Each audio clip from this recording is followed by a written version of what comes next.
Bum, bum, bum, bum, bum, bum, bum. Bum, bum, bum, bum. Bum, bum, bum, bum.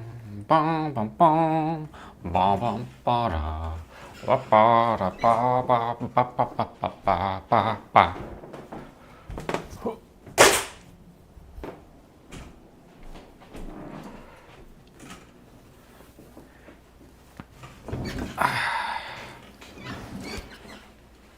Alan awake.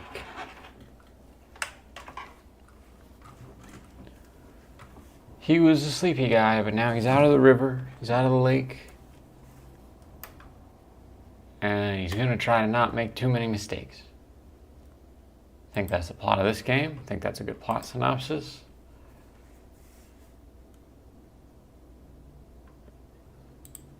Um,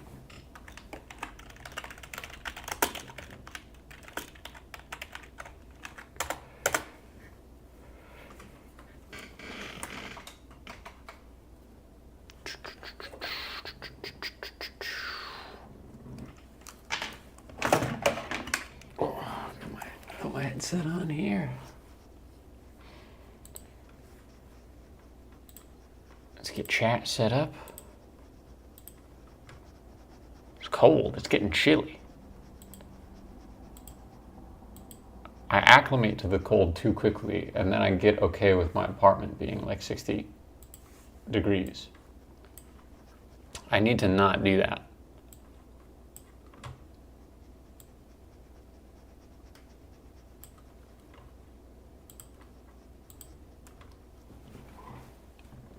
Because what'll happen is I'll acclimate to it, but I'll just like go in hibernate mode. I'll just like want to do less. And I won't realize until it's too late.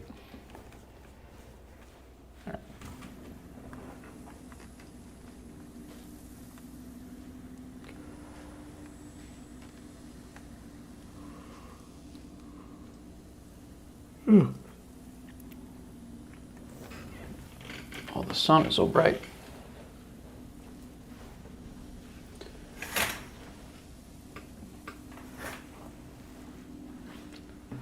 I gotta adjust my cordons.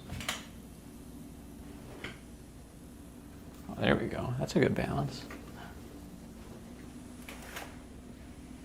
Yeah. Okay, I think I can handle that.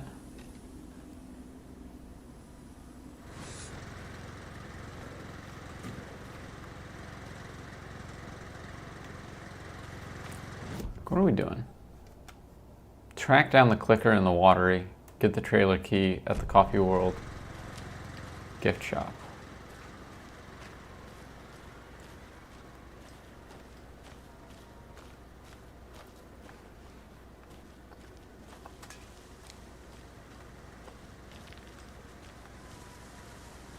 There's Ooh. another cult stash.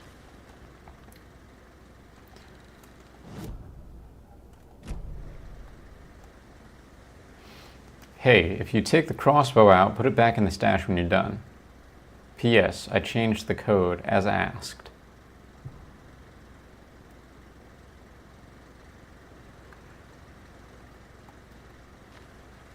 If you take the crossbow out, be sure to put it back in the stash.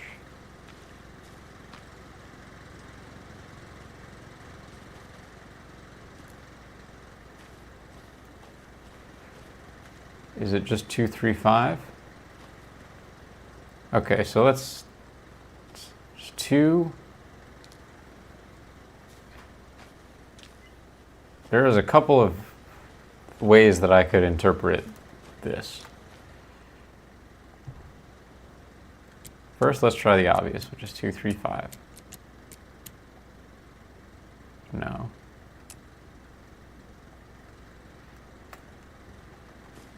So now I'm inclined to think it's 2, 1, 3 because of the arrows.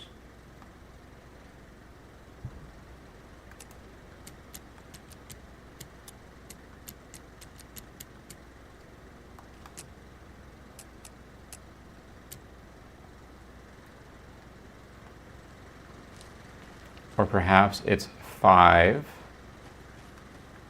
2, 7. If you use the arrows to count. 5, 2, 7. Yeah! If you aren't wearing a mask, this does not belong to you. I'm taking it.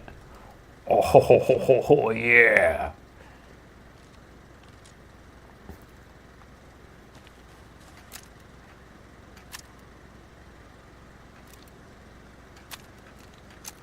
What even is that animation? It's so fast.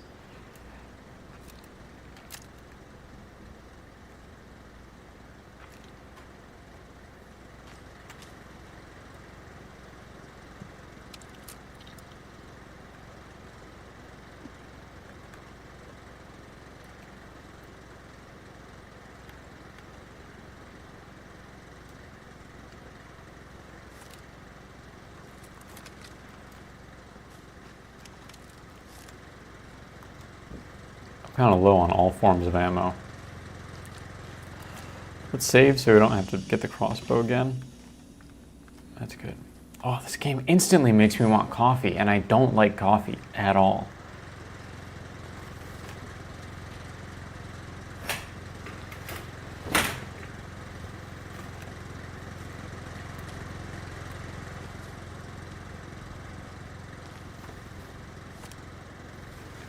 Man, I gotta close my curtains.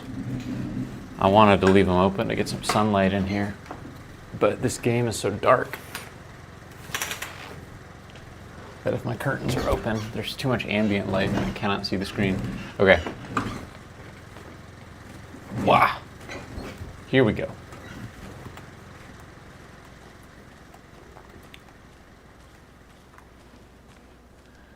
Where are we headed? Where are we trying to go?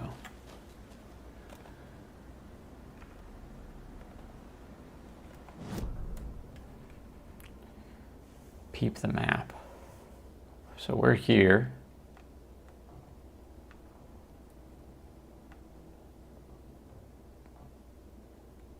Wait, can we take those crossbow bolts?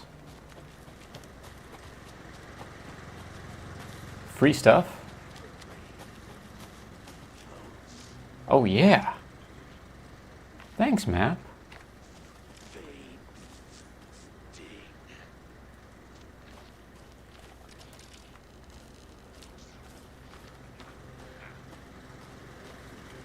I do hear a cultist, though.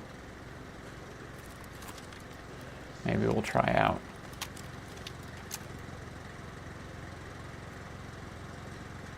Try out the bow of crosses.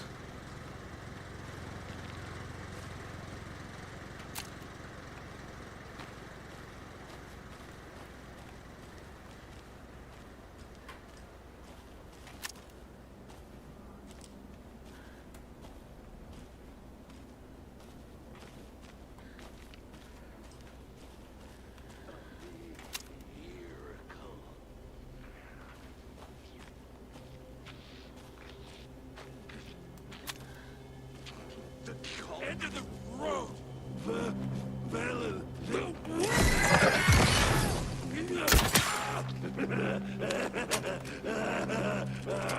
Gruesome ritual murder! 2 shots and they're down with the crossbow. That's good to know. The pistol is like a pea shooter against these guys. And where did I get him? Just the arm? I think I got him in the arm and the shoulder. I was aiming for his head, but headshots are tricky in this game. At least if you're a scrub like me.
Let's get up. Let's climb up. A beautiful Ferris wheel in the distance. So mysterious.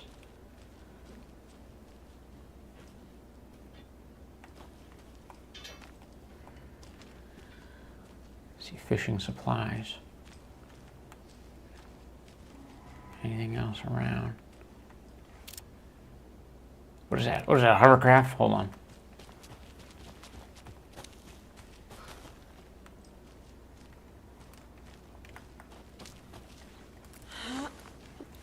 We'll circle back and look at the hovercraft. I don't want to go here because I feel like something's going to happen.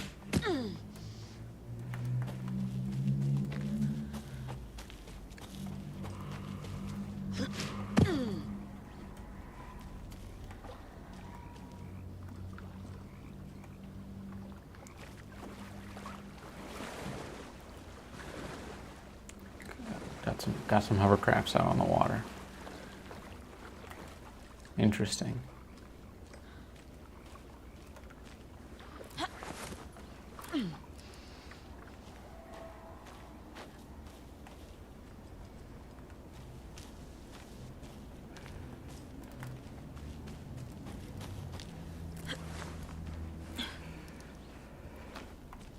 Basketball. Who's playing basketball in the woods? There's no basketball court in the woods. That's the most suspicious thing yet. Must be aliens.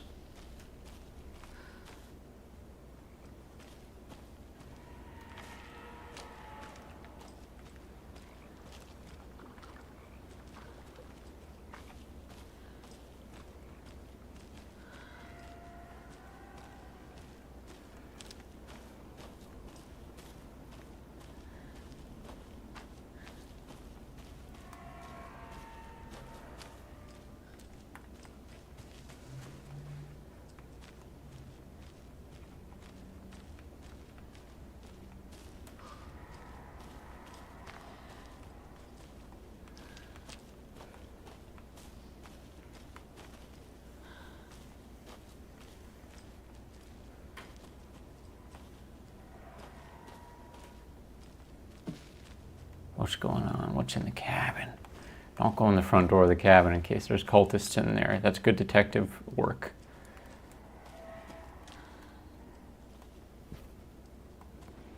Open daily, store ice, wood. That's another save point.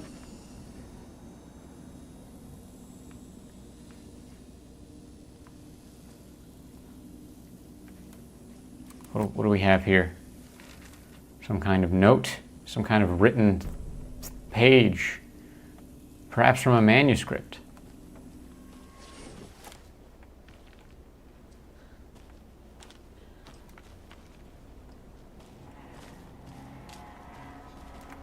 Saving's free, so we're going to save.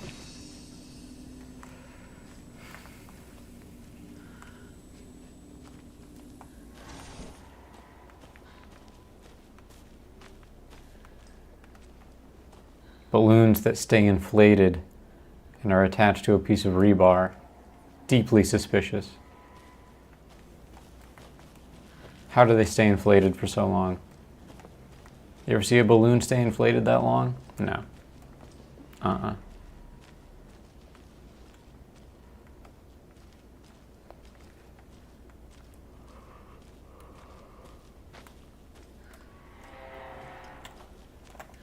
peep the map.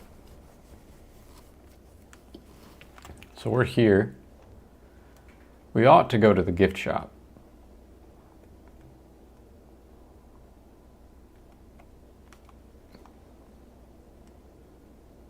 Coffee World, I think, is closed off to us.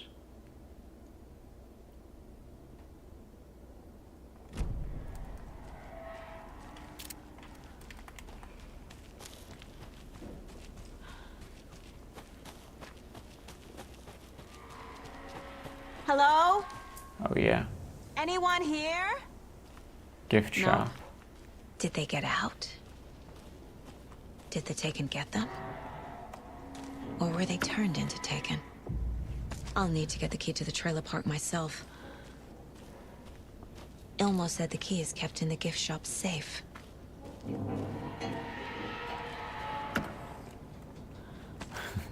Giving me a lot of ammo. Do you think maybe I will be being shot at soon? Being swung at with an axe?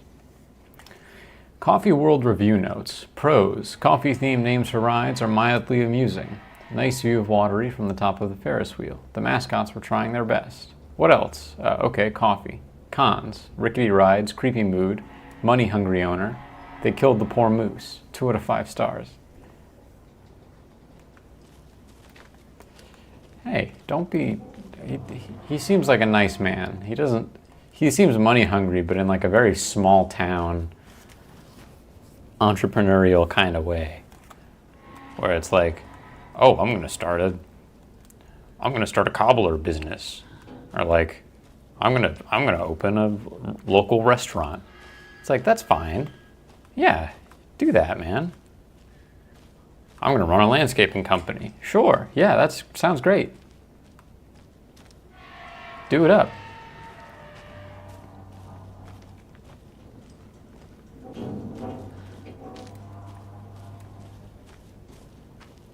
Oh, look at that Ferris wheel. That's what's been making all these creepy noises. I thought they were just like stingers. Cold boxes.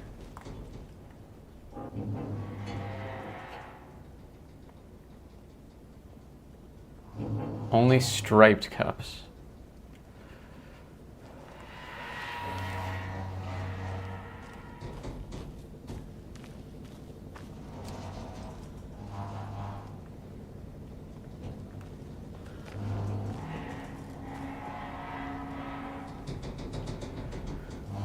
All right, that's a striped cup. 4.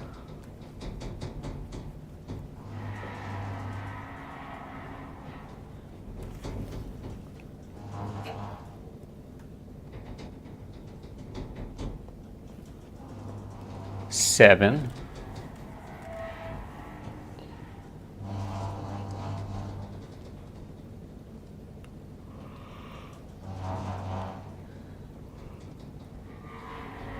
Come on, show me a stripy cup.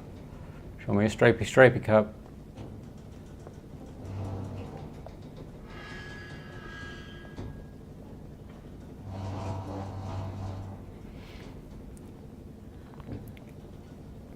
That's kind of a striped cup. 1.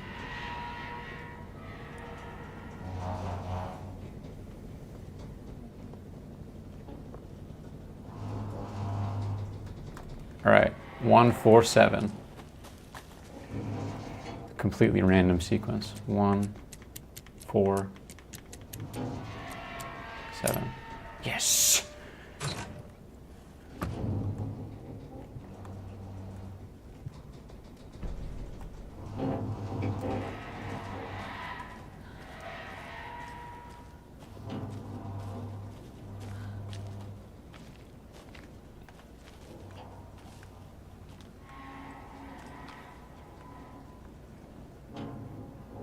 That toilet's out of order.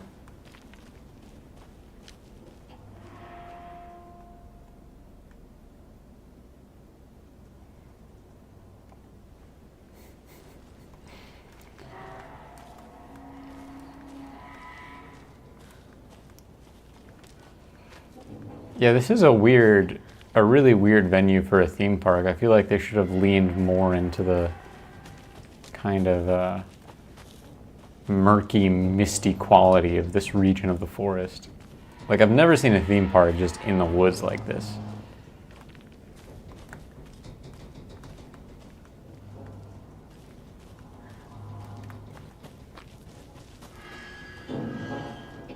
Fresh Pot gift shop.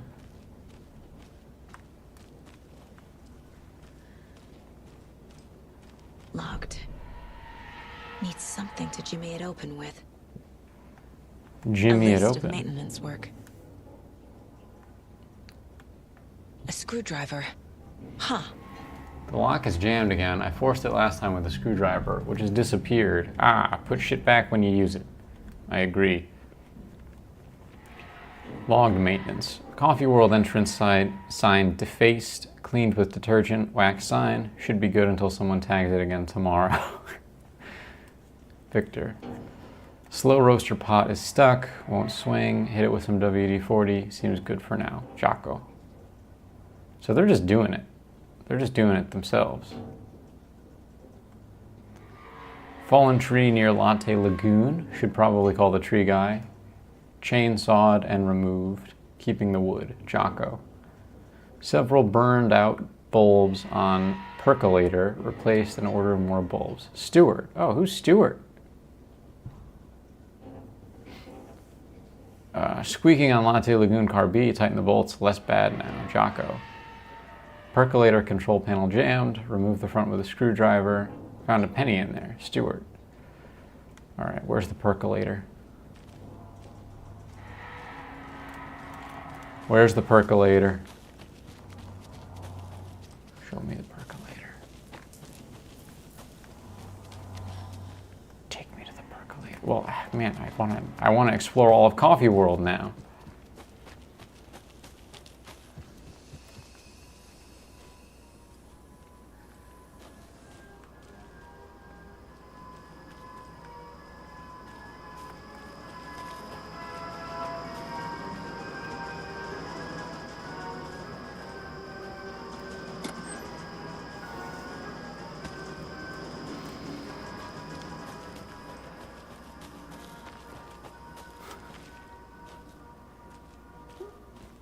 What should we put in these emergency, like, aid tree stashes for people that get lost in the woods? Probably crossbow bolts. Probably crossbow bolts and shotgun shells and bullets.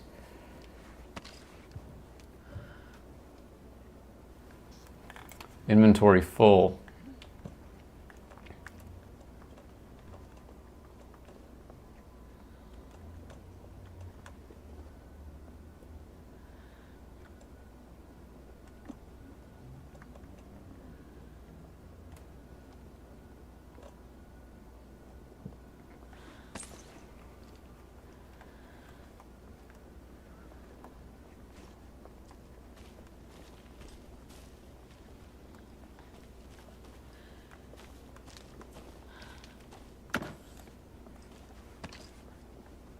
Flares.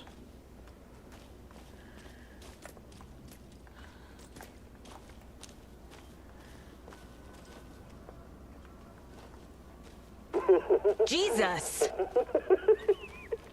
Calm down, Saga. It's just a pot of coffee. Thank God. I'll take that. Might use that at a later date. How is the arm doing that? There is no motor.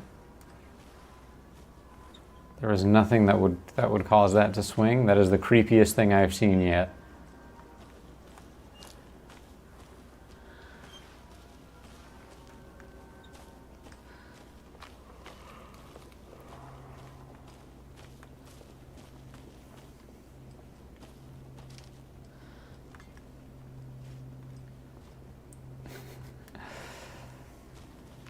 I love that the tin can toss just uses real empty soup cans. There's something so authentic about that.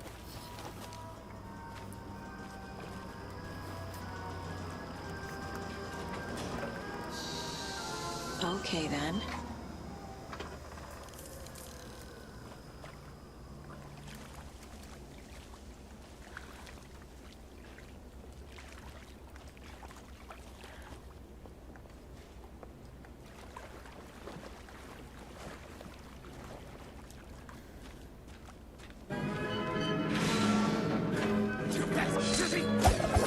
Ah!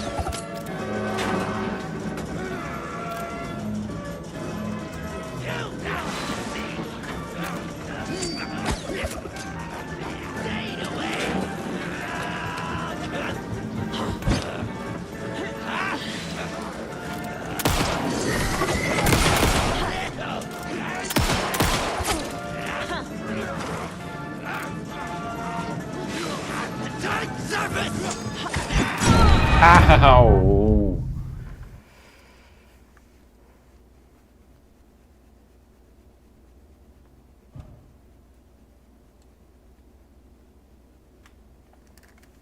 Assign items if you're sure to. Well, yeah, quick slots are obvious.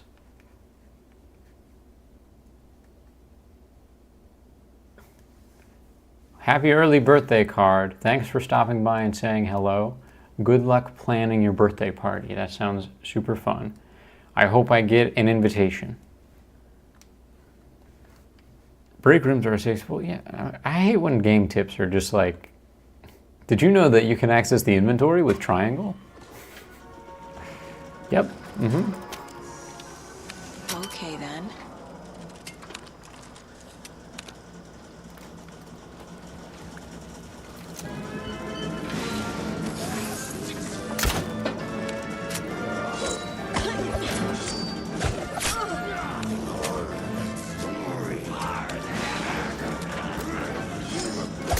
Ah. Absolutely blundering this.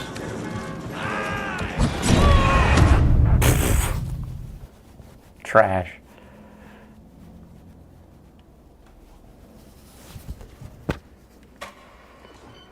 All right, let's get the crossbow. We learned we don't need to flashlight the guy on the pot. Okay, then.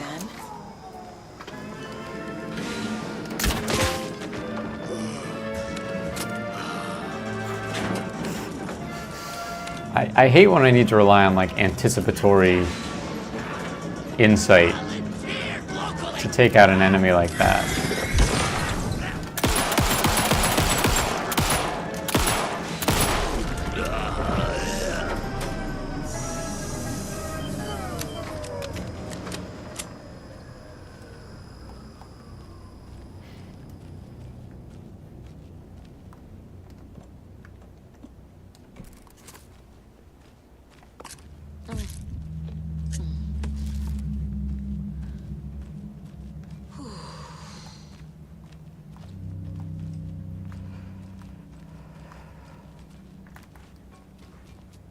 Hey, this should get that gift shop open. Screwdriver.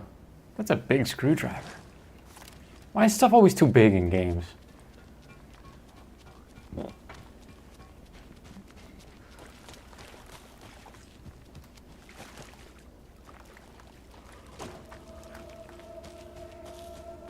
I was watching a video about I forget what it's like a Modern Warfare 3 mission in Call of Duty. And one of the things that the designers did on that level that was different to make it feel more immersive was that they got like true to life scale. Whereas they typically use it's like 30% larger most of the time.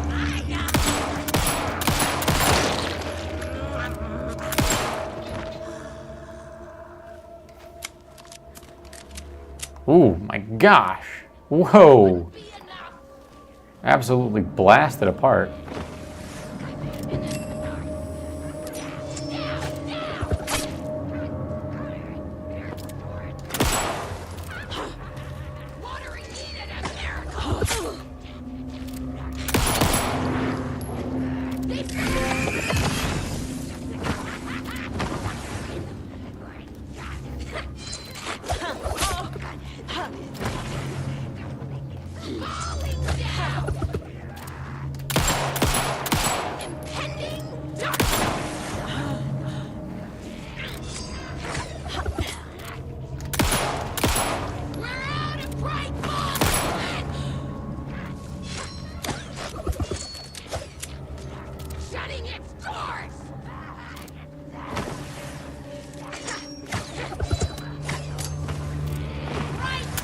Oh my gosh.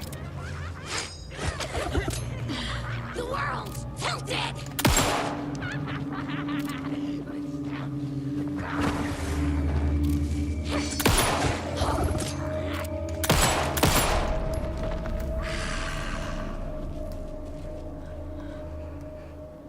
The gore like mechanics in this game, you absolutely are blasting people apart in a way that I don't know is totally realistic. Good morning, Harpo.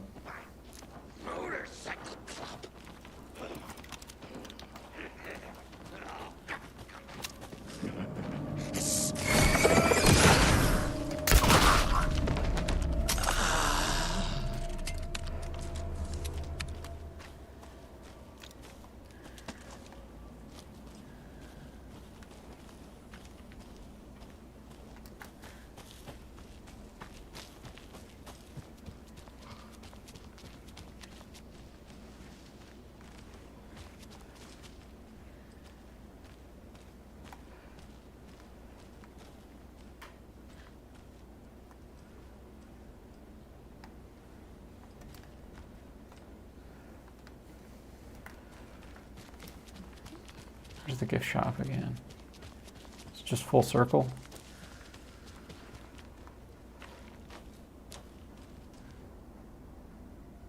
Mocha the Moose. One morning during Coffee World's construction, a wounded moose was discovered taking shelter inside the Fresh Pot gift shop.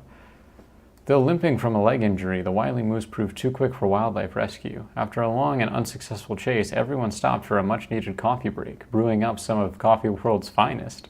Before the first cup was poured, the moose appeared, drawn by the delicious aroma. He allowed himself to be treated in exchange for a steaming mug of what is now known as Mocha's signature blend.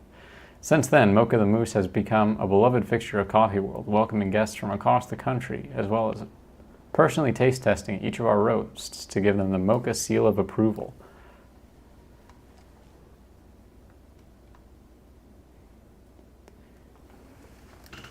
Amusing Mocha facts. Mocha is about 6 years old. Did you know that a moose can live up to 25 years? Mocha weighs 820 pounds. Did you know that moose are the largest species of deer in the world? Mocha loves to swim. Did you know that a moose can dive up to 20 feet underwater? That's crazy. I did not know that mooses could dive. Or I guess the plural of moose is moose. Mocha's favorite drink is coffee. Did you know that Mocha is the only known moose with a caffeine addiction?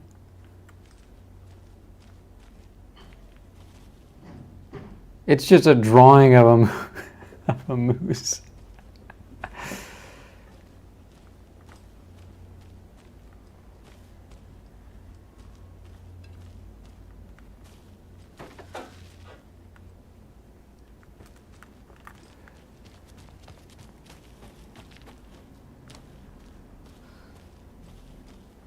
But why would they be diving? I don't know. It's just crazy to know that they can. 20 feet underwater. A moose can be 20 feet straight down underwater and just be totally fine. And like, that's not an emergency for the moose.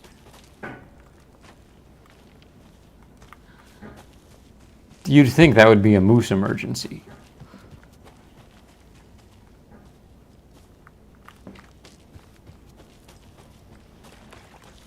One of the notes said that they killed the moose. I wonder if I'll find more information on that somewhere.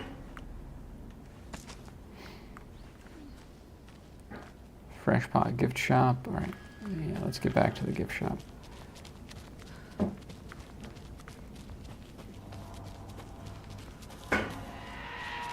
It's a big pot of coffee. Screwdriver time. Oh yeah. That's how you open a lock with a screwdriver. Now where is that safe?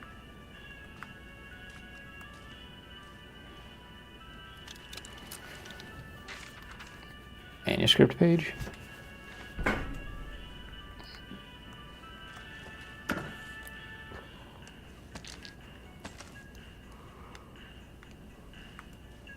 Ooh, pie. Oh, coffee and pie. Oh, and they cut little. They cut the dough into little leaves to put on the pie. I love that. That's my favorite.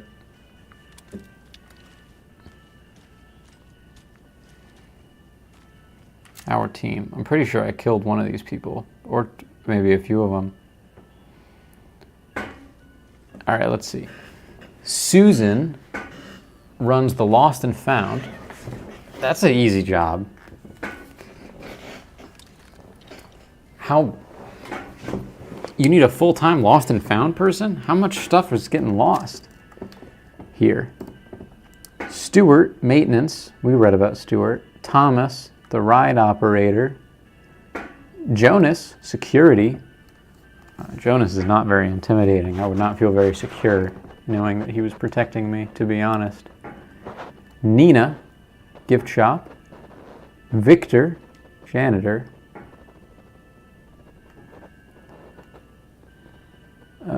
Lucy, caregiver, I assume of the moose. And it sounds like Lucy did a bang-up job of that. Robin, park walk-around. Okay, makes sense. And Anna runs the concession stand. News of the week. Remember to bring your liability forms for Tuesday's Bring Your Dog to Coffee World Day. Ooh!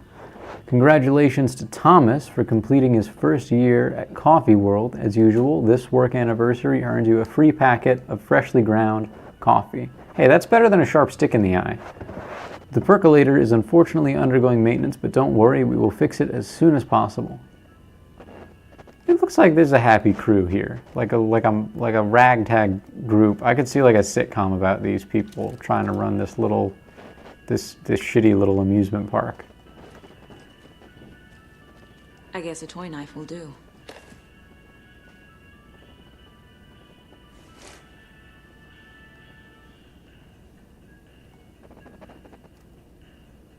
That's kind of an OSHA hazard though, to have just power outlets in the middle of the floor in like a public space like that.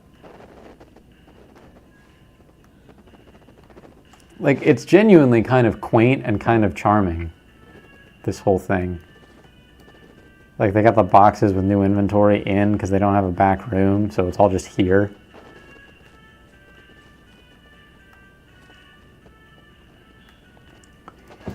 Hey Ilmo, heads up. Got an angry voicemail from a parent about her kid poking himself in the eye with one of the souvenir puckos. Puckos? I imagine stuff falls out of pockets while they're on the rides. That's a good point, Harpo. I guess that can happen. If you don't secure your phone. Because a lot of older rides don't have like pouches for like phones and pocket stuff because people weren't carrying that kind of stuff on them when they went to an amusement park. But now in the modern age, people, like, there's a little mesh bag with a zipper that you put your phone in on the ride because like you're gonna get turned upside down and it might fall out of your pocket. But back in the day, and if these are older rides that they're like refurbishing, I guess they wouldn't have that stuff. So that's a good point, Harpo. I stand corrected. Whose grand idea was it to sell plastic knives in a coffee-themed amusement park anyways? Oh right, it was yours. Ouch.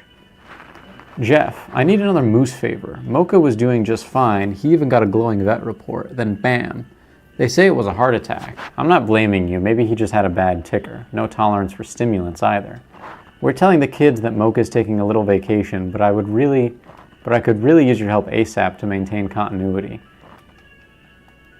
Do you have any more in stock? Thanks in advance, Ilmo. Oh, so the moose died from ingesting coffee, probably, because they said they were feeding it a lot of coffee.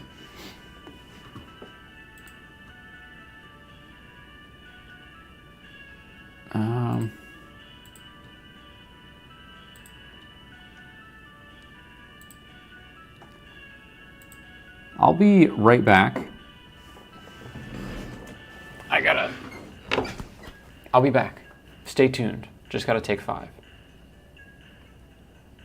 We'll drive up on that kiss.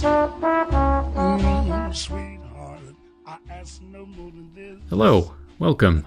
I'm going to be building my new PC in the background while I discuss my thoughts on the Fallout series, so enjoy that, I guess, if you want. It's not a Fallout-themed PC or anything, it's just I was due for an upgrade and I had the B-roll. Alright, so let's jump right in. Video game to film adaptations are famously difficult to make, and I think there are a few reasons for that. You see, usually when a piece of media is adapted into a movie or television show, it's gaining something in the process. You know, books, plays, musicals, comics, and screenplays are all built upon in the process of being transformed into a motion picture. So even if the result isn't as good as the source material necessarily, there's still an incredible amount of building that needs to occur to make a story physically tangible enough to be captured through video. Does that make sense? I don't know. But video games are kind of different. For one, story in a video game is always secondary, or maybe even tertiary, depending on the game. I think, personally, engaging mechanics and compelling design are the bones of any great game. Everything else is an afterthought. Story can still be very important. Some games choose to make it the primary focus, but the best story in the world won't carry a game that's objectively unpleasant to play. That's always the minimum barrier to entry. So while you can strip away the gameplay and adapt just the narrative of a popular game series, the process is always reductive. Typically, the story of a game becomes a little unexceptional when all of its ludic elements are pulled away. I think the best case scenario for a video game adaptation is a movie or show that manages to adapt the plot and capture some element of the game's theming. The Resident Evil movies, for instance, are good. They're fun, over-the-top, gory action romps that leverage the world building and atmosphere of the games to make some decent zombie flicks.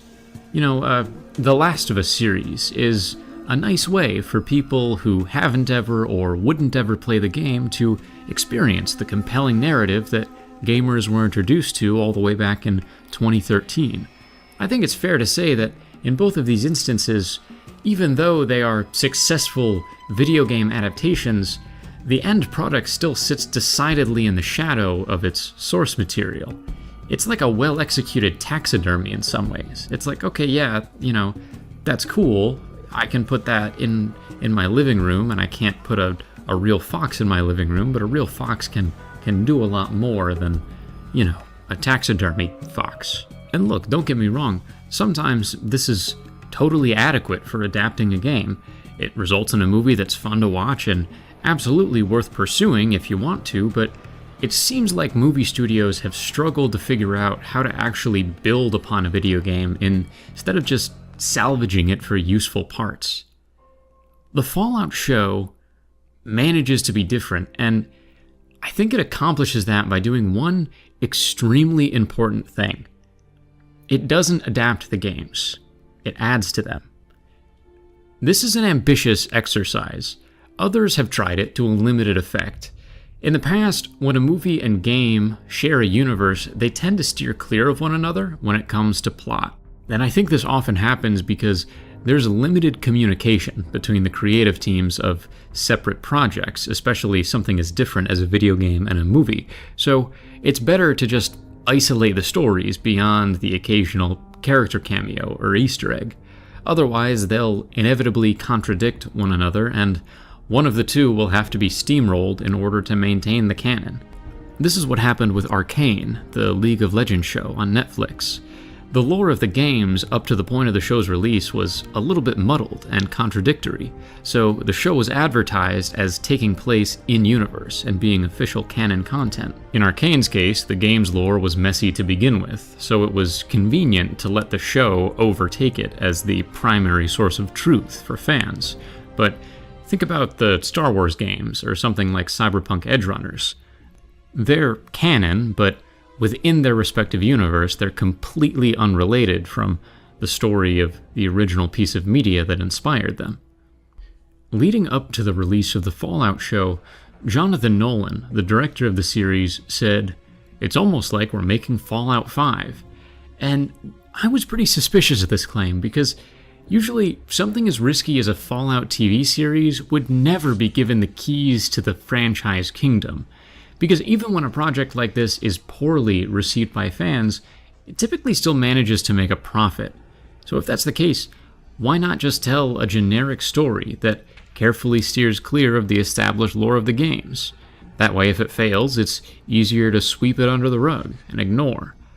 I thought we'd see a vault dweller from a vault we've never heard of emerge in a part of the wasteland we've never been to and proceed to engage in a generic facsimile of a main story quest that stays conveniently detached from anything established by the games.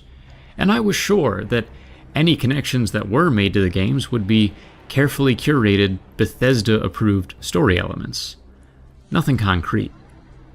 When it was announced that the show would take place on the West Coast, I let out a pensive sigh, and I braced for a story that would almost certainly make no reference to the NCR or any of the West Coast events established in the games that Bethesda didn't make.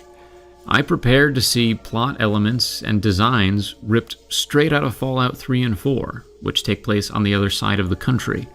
I thought this show would at best be an inoffensive and maybe a little forgettable self-contained adventure, and at worst that it would be hard to sit through, that it would be full of contradictions and contrivances that would continue the trend of splintering the lore between Bethesda's story and the one that the game's original creators seemingly ran out of time to tell. But that didn't happen. What happened was, well, it surprised me.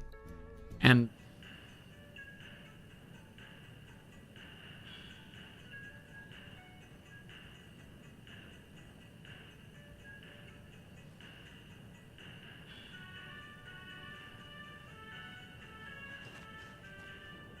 Locked. Okay. What would Ilmo use for a code?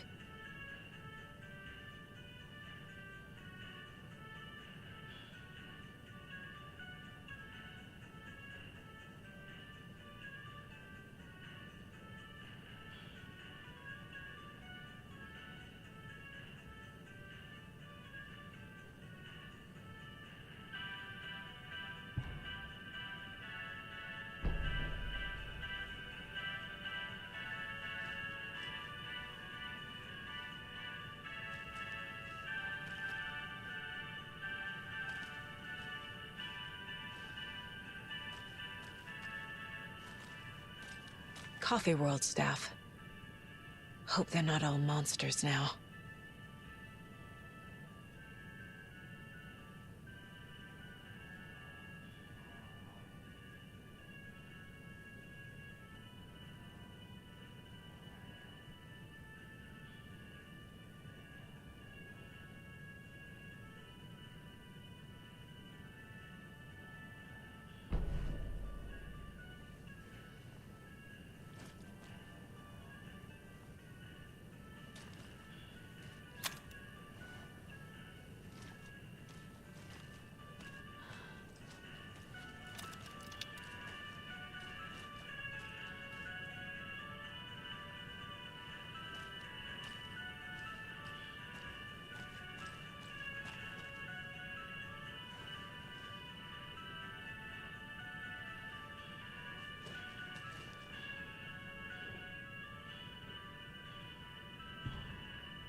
The keys to my trailer. Now to find the clicker and the Colt.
fuse is missing. Can't operate the ride without it.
When you ask, Merceda will speak.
The page said I'd run into a cultist here. Anya Cho Saga.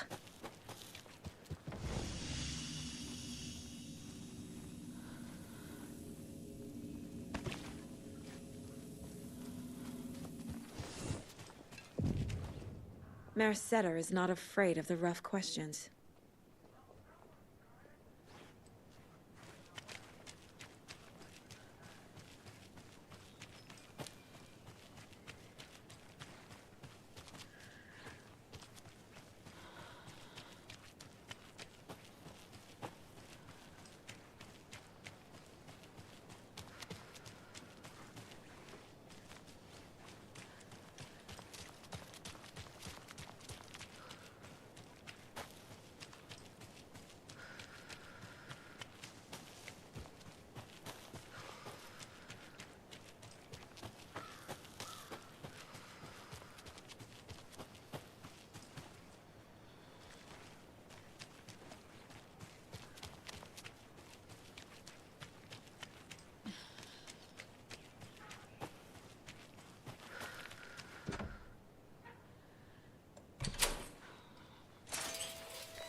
moonshine.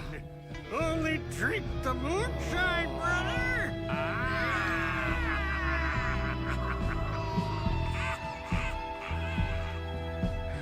Don't look like cultists.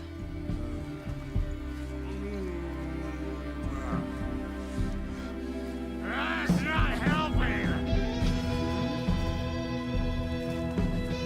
I don't feel like myself. Don't know how to fight it. We're too old now. Excuse me. I'm looking for the Anderson trailer. What? Sweetie pie, right on time.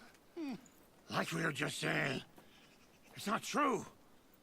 The lies to hurt you and make you weak. Don't believe a word.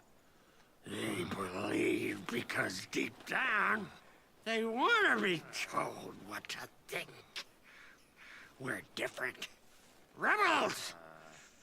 You must stop it before it turns real. Don't be part of the story. Make the story. Start the hell of it! These old drunks don't seem affected by the horror story like the other locals are. Do they know what's happening here? How do you know about the story? Same as you, of course, sweetie pie. We are family. The Andersons. Vikings. Gods. It's so good to finally see you, Saga. I am your great uncle Odin.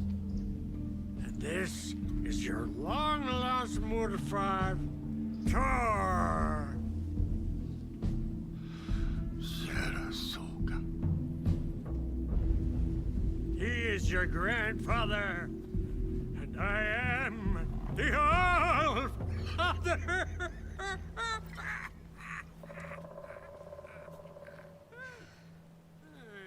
Just as crazy as everyone else. Just as caught in it. I need to stay focused. I need to check out the trailer. You have things to do, sweetie. Hello, Yako. Who is this incredibly attractive martial arts master? It's me, your brother, Ilmo. I now recognize you, but Ilmo, why are you dressed like that? Deerfest is almost here, which means we're chopping the prices on all of our custom-designed Deerfest parade floats. Floats created by the award-winning team at Kalevala Knights Motorcycle Club, winners of the last year's trophy for Best Deerfest float featuring an animal that is not deer. That very team. And you're gonna get a kick out of our latest float designs. We've done it all. Deerfest floats, restaurant floats, floats shaped like things we can't show on television. Our floats are the best way to impress your friends, propose to your partner, or throw shade at an office colleague. And we don't do just Deerfest. Our floats are a perfect gift for weddings, birthdays, bar mitzvahs, or your Scenaria. Our floats will punch up any special occasion. But why take our word for it? Let's hear it from one of our many, many happy customers. I was at Deerfest last year. The floats were pretty good. One of them was a swan. And the people liked it. And there you have it. Award-winning floats now at reduced prices that will knock you off your feet. Order yours today.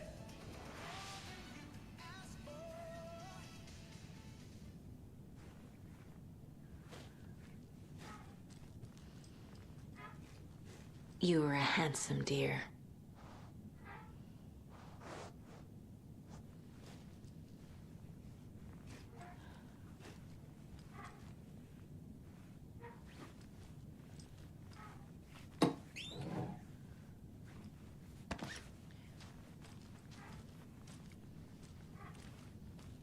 Oh, fucking hell. What time gotta head back to the bus soon, brother. The Rusky is itching to leave us behind every chance he gets. We got time. Blum wants to stay on our good side.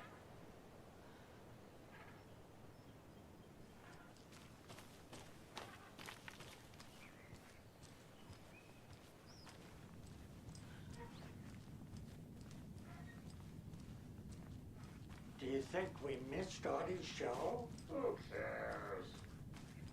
That depressing. I don't get it. Not for your head, bro. Drives me down. Heroes Tango is uplifting. Music for the soul.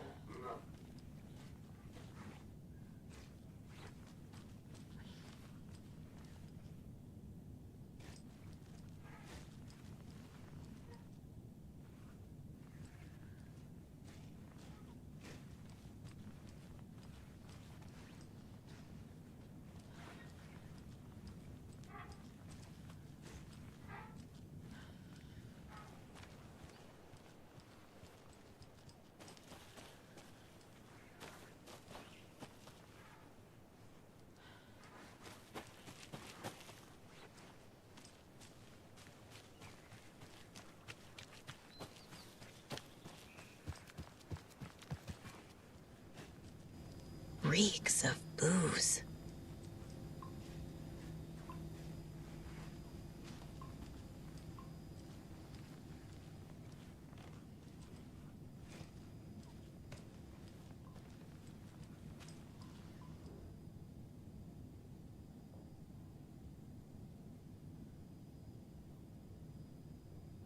Did I leave the Bureau in this fictional reality?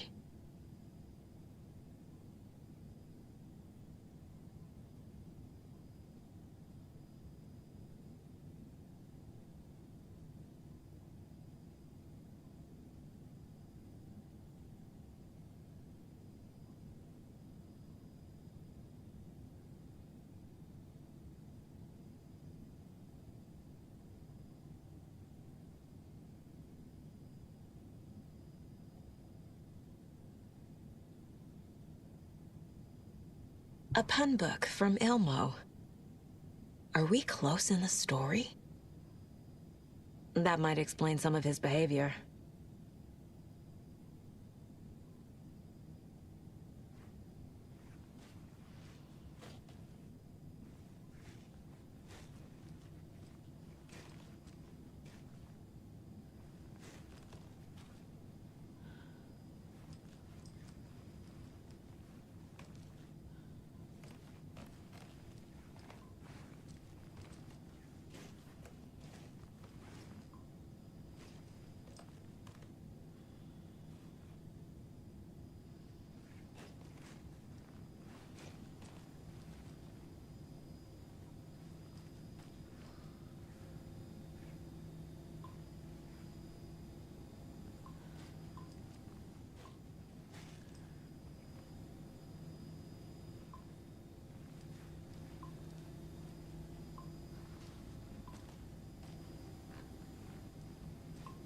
Addressed to me.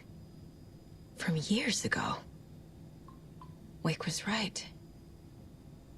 The horror story is changing reality. Not just people's memories.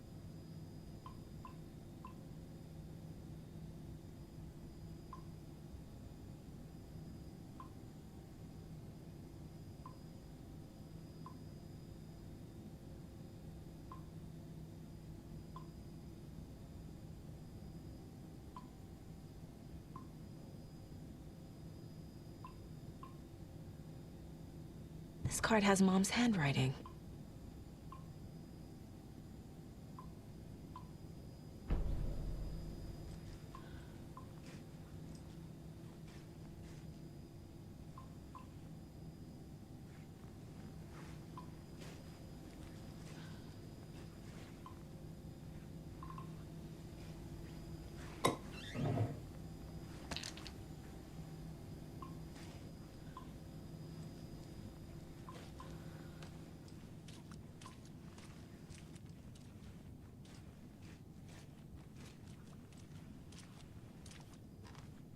Everything here reminds me of Logan.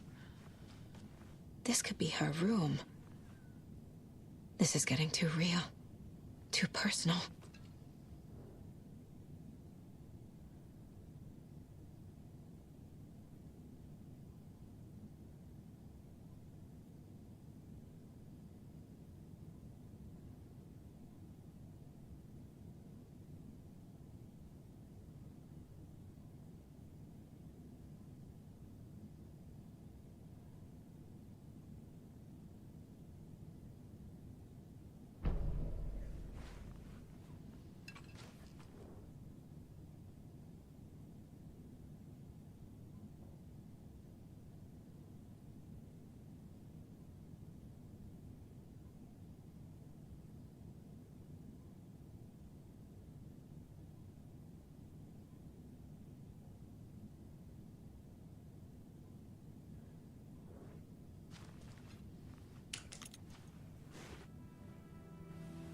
My newfound relatives.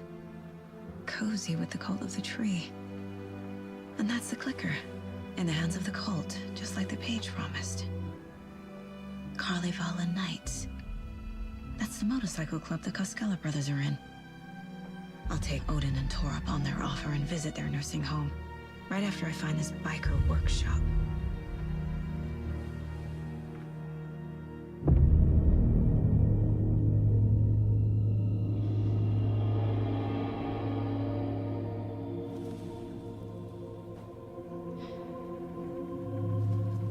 No.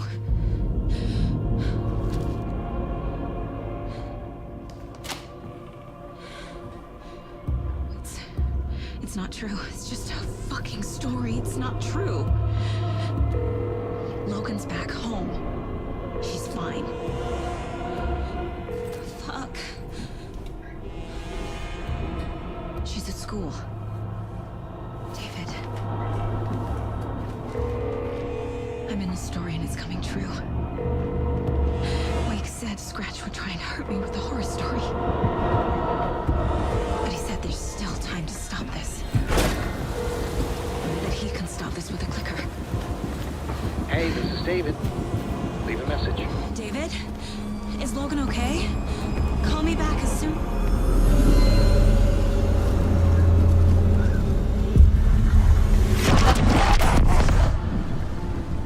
Mulligan? What the fuck? Hey! Stay where you are.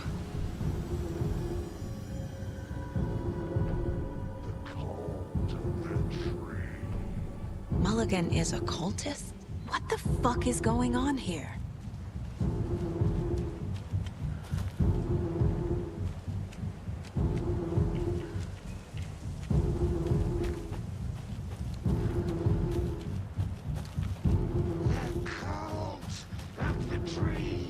Thornton too? God damn it. And now they're all taken?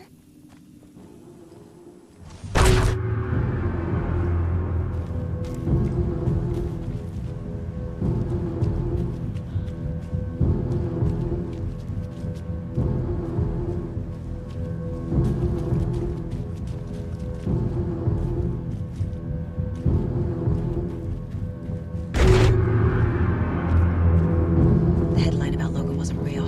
Don't think about it. The cult has the clicker. Get it? Fix this.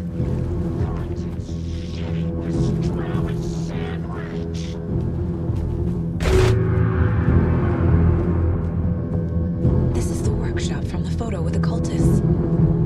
This is where they had the clicker, if it's still here. I need to find it.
such a shame.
Locked.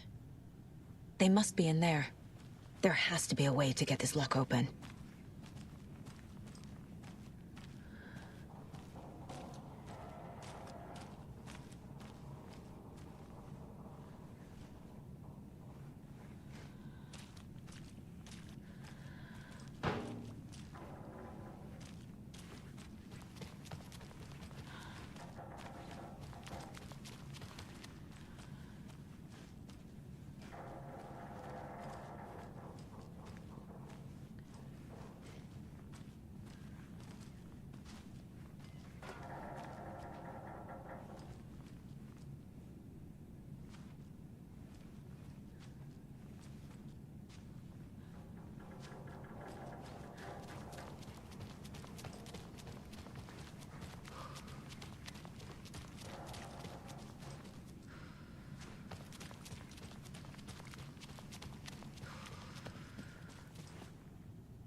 This is the cult's hideout.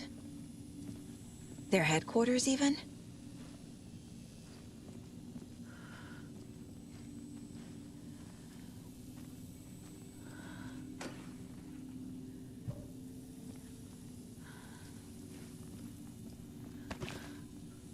There's a basement, a fuse.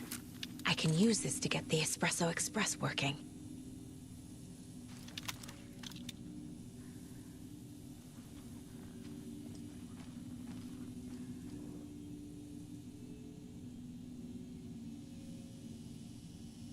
The cult is leaving supplies around for themselves. This will be handy. That's it.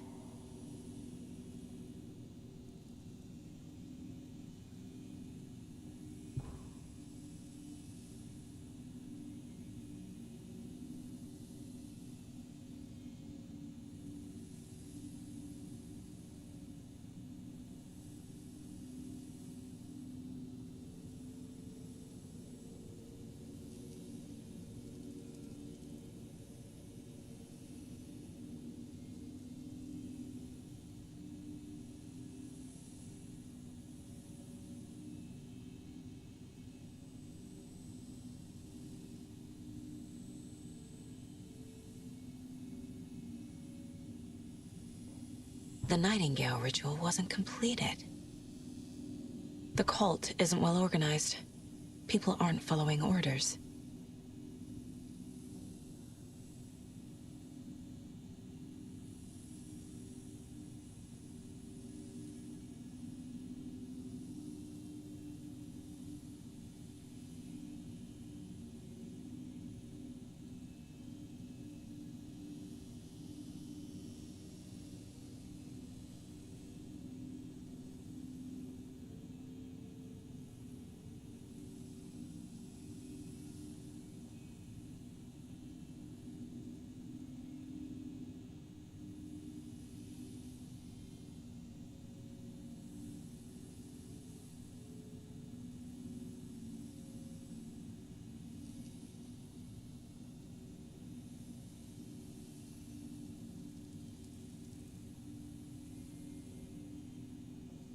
This is the cult's process.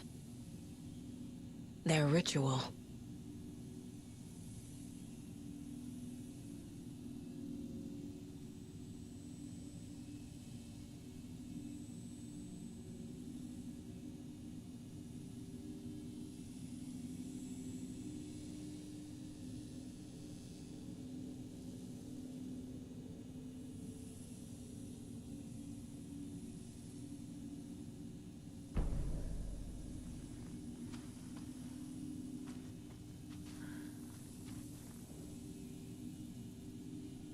This is one weird cult.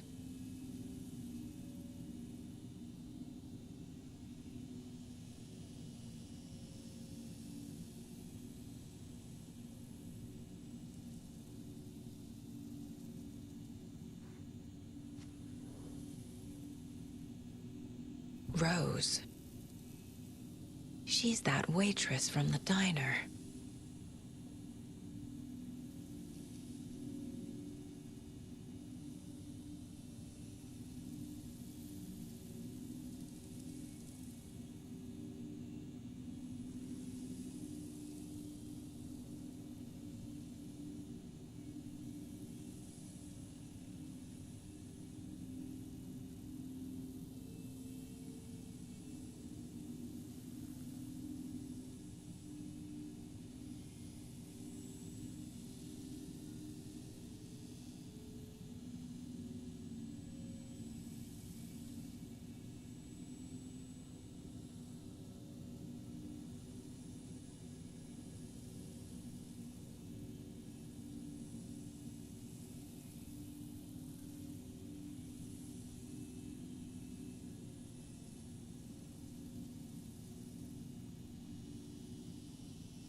Figured all this out already.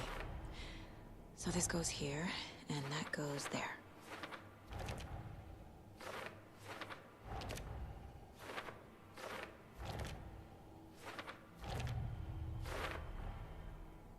Don't need to go over all this again.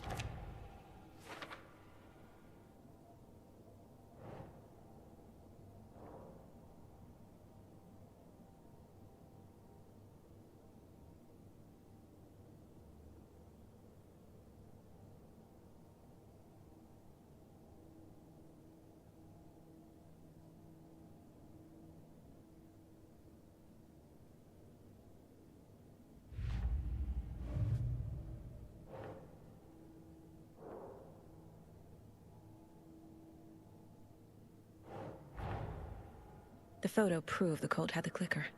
Tor and Odin were in it too. Worth following up on later.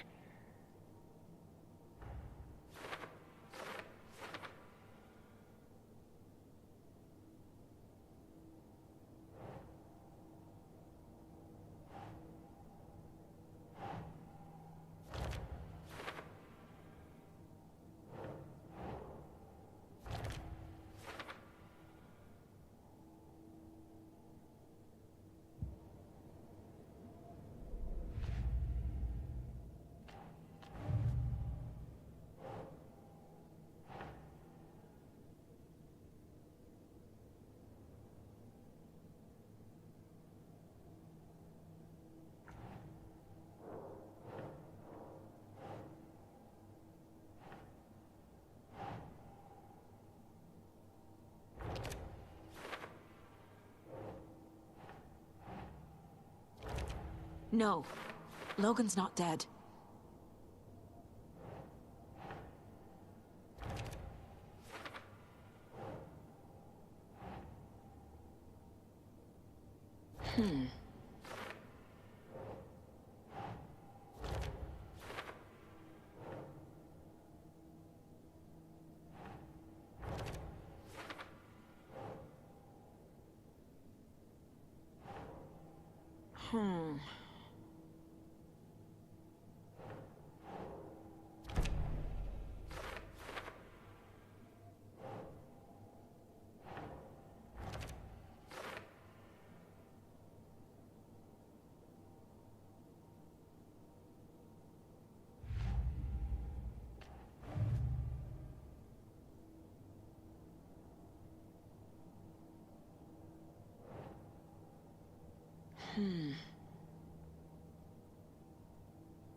Think.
Keep trying.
I need to open the safe. What's the combination? People hate the puzzles, Ilmo. Why not just use keys? People love the puzzles, Jaakko. Only very smart people can think up good puzzles. Just look around and you will find the answer. Dedicated staff will be rewarded. The combination to the safe is somewhere in the gift shop.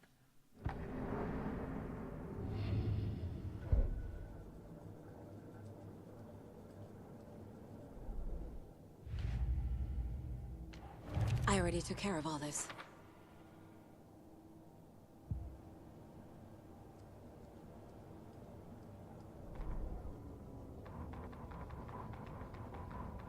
Scratch stalked through the forest, a terrifying dark presence in the night, more sensed than seen.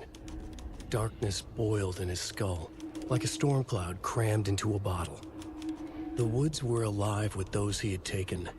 They were coming with him, directed by him, his army of darkness. His singular purpose was a sharp, pulsing black hole in his head, waves roaring out of it to whip his flock into a frenzy, filling them with his purpose. The clicker. He wanted it, to make his horrific ending to the story come true. The art was there. The clicker would push it across the final threshold, a detonator to send out a tidal wave that would spread to overtake reality. He was so close to claiming it. The Taken gibbered and shouted, straining against their invisible leashes, filled with bloodlust. Scratch let them go. They launched themselves into the night with violent glee.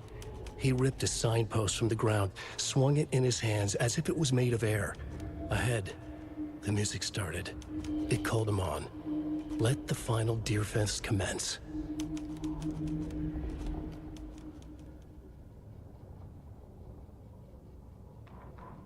Saga was beginning to see why Casey disliked the woods so much. They felt oppressive here. Too many places to hide. The distorted carnival music drifting from the amusement park ahead did not help. What the Koskalis had said about her living in Watery with Logan unsettled her. For the horror story to involve her was one thing, but involving her daughter was crossing a line. Something darted across the path ahead, too fast to see. Saga drew her weapon. Her eyes searched the woods. A noise overhead. Saga swiveled to look. A local. A man on the ridge above her. No, not a man. A monster with a hatchet in each hand. It shouted down at her.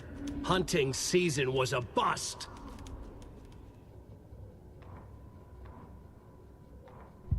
What had kept Watery afloat all these years? A century, if not more. The locals knew the answer. Grit. Or as they put it in the language of their Finnish forefathers, sisu. These days, sisu was needed more than ever. The town was fading. It never quite recovered from the lumber mill shutting its doors. Now the fishing was drying up as well. Most people had left to find jobs in other towns. Only the most tenacious stubbornly remained. Dug in, parasites in the body of a terminal patient. Sisu. Some people tried to resuscitate the town. The Koskela brothers double-handedly warded off the impending darkness with their ventures. Coffee World brought tourists, money, and jobs. Coffee-themed fun for all ages. The Kalevala Knights Motorcycle Club built parade floats. The bikers repaired vehicles and volunteered locally. But it wouldn't be enough. Watery needed a miracle. The end of the road was in sight. It was coming fast.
creepy basement.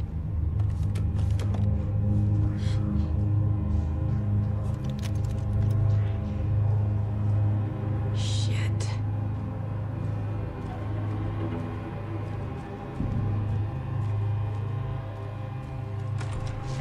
Hey! Freeze!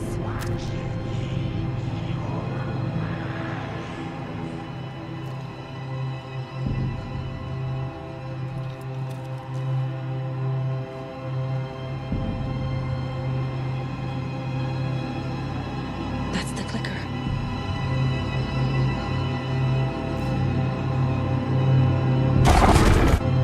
No! They took it! They're playing with me. I was so close.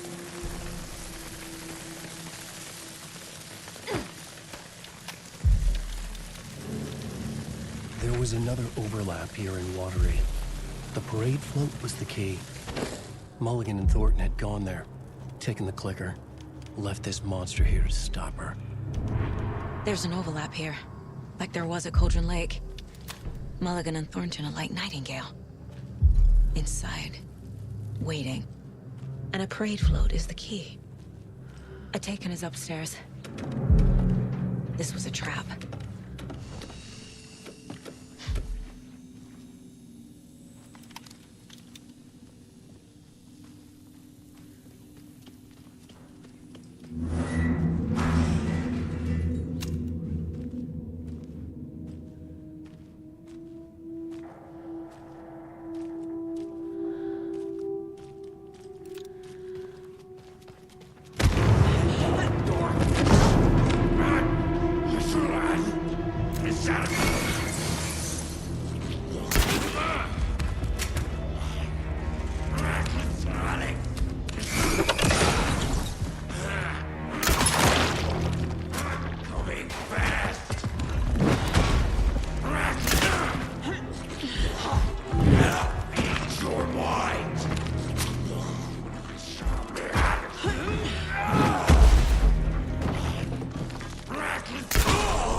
Okay. Now where's that parade float?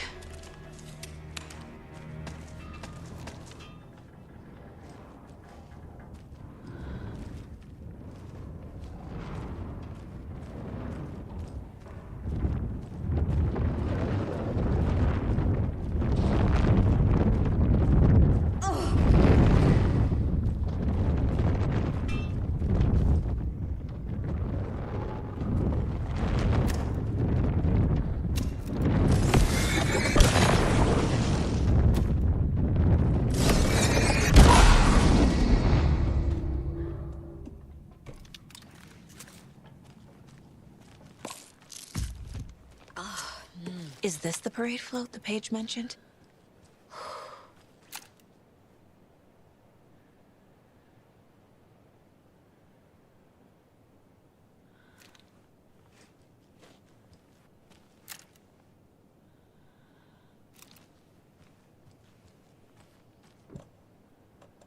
There's your knife.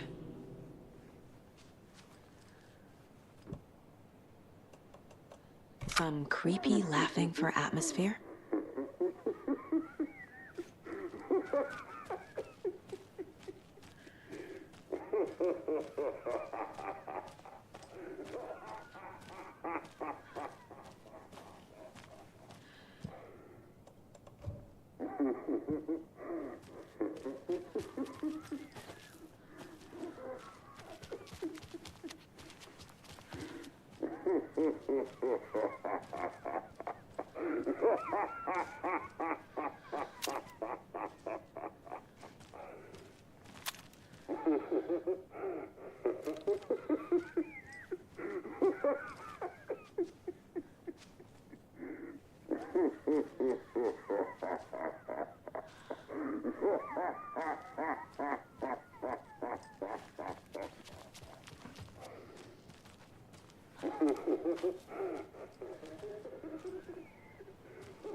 it's our time. We'll be right back after this next song by the rock and roll sensation, National Nightmare.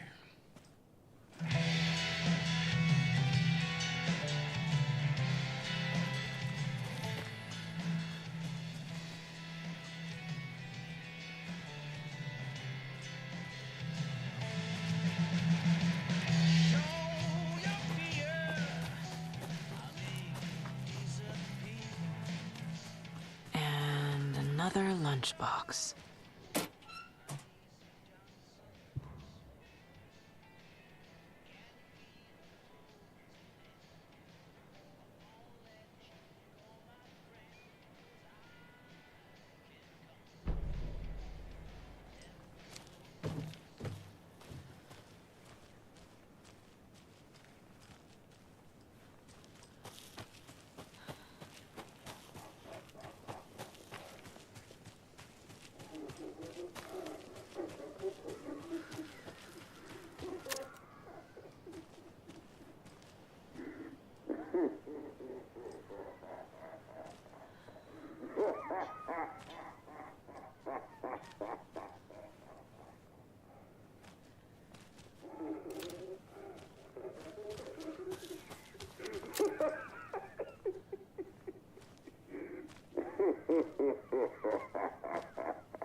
Mulligan and Thornton were fine earlier. How did this happen? Terrible mistake. Shadows crept over Mulligan and Thornton. Shadows on their faces, filling the shape of them. Bright Falls fucking finest. Shitty pastrami sandwich. Mulligan and Thornton became like Nightingale. Mulligan and Thornton are members of the cult. Who's the leader? Brains leaking out like milk. The thrill of domination. Not one tree. A forest. The word. A secret like this doesn't die. There is more than one leader.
Have a beautiful day.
The overlap formed around Watery's dark past.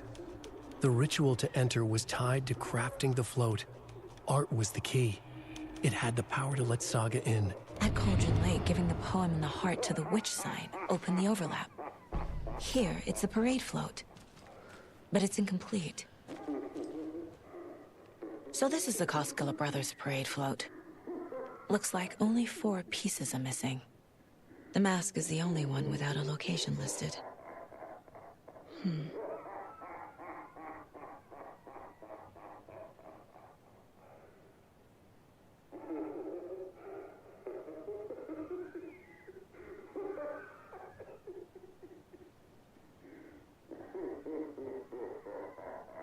Espresso Express. Got it.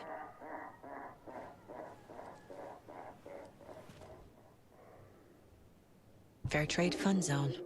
Gift shop. Easy. I can't make out what it says.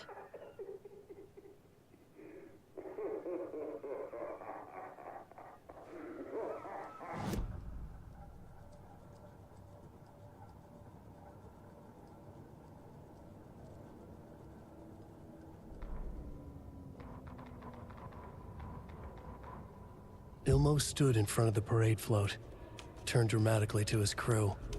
Now, imagine the murderer's arms moving. Stab, stab, stab, and then Naki laughing. Everyone at Deerfest always plays it safe, not us. This monument to Watery's history, this work of art will sweep this year's awards. The overlap formed around Watery's dark past. The ritual to enter was tied to crafting the float. Art was the key. It had the power to let Saga in.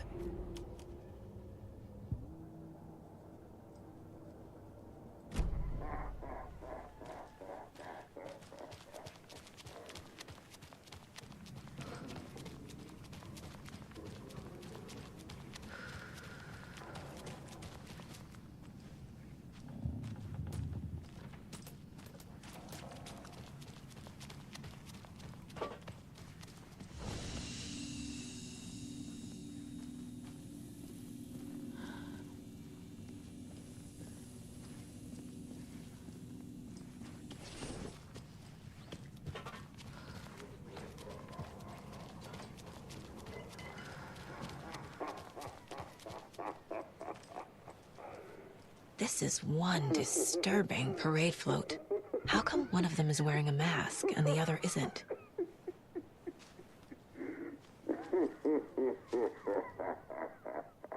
Stabbing, again and again. That must mean the arm's supposed to move.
There we go. Now I just need to stop it in a position that will let me get to that circuit board down there.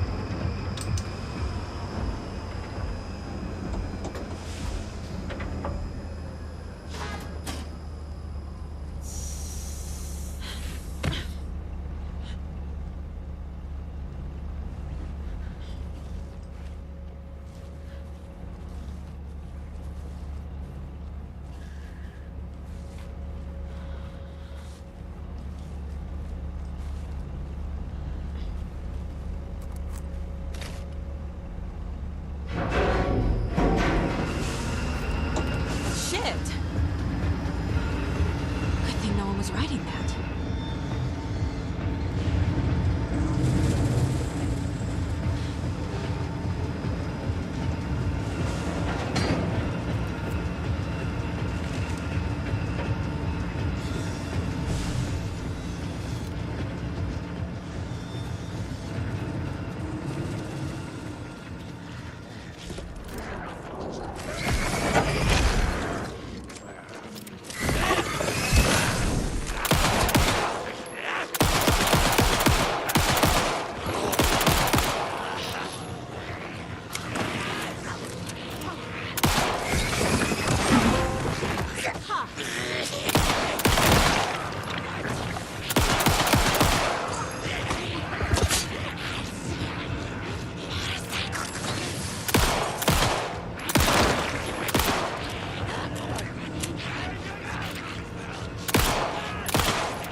Don't need to go over all this again.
Keep trying.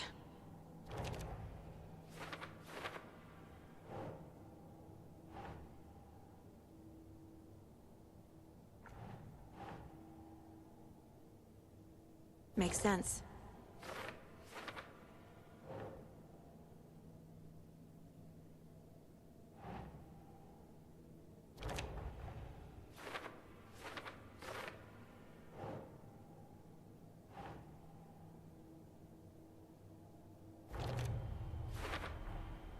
the float killer isn't wearing a mask.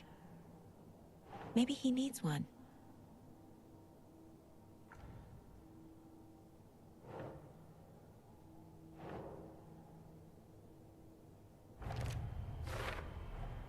Should the characters be moving?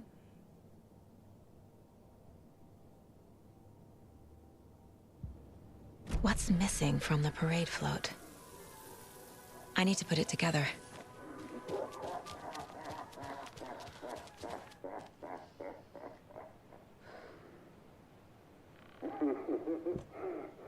A little something to get those arms moving.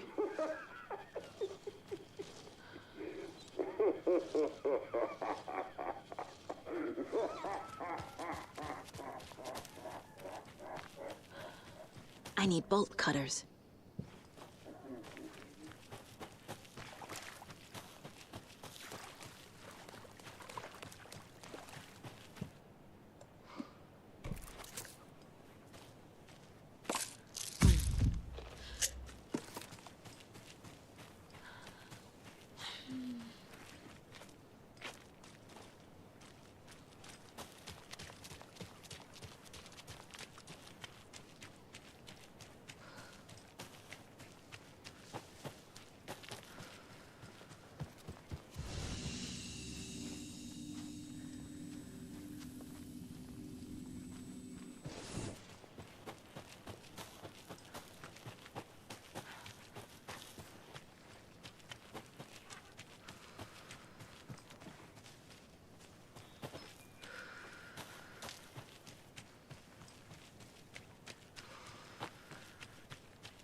The materials listed for the parade float mention a mask. Where is it? Poor Mocha Moose. He never failed to amuse me. Now we know, Ilmo, there is such a thing as too much coffee. Mocha will live on in a place of honor. He lost his head. Mulligan and Thornton had one job. Mulligan and Thornton must know where the Moose Skull mask is.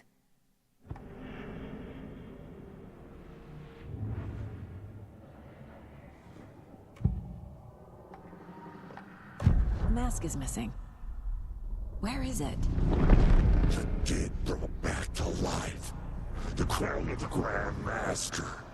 Moose steak is never a mistake. Just get it fucking done. They know where it is. I know they know.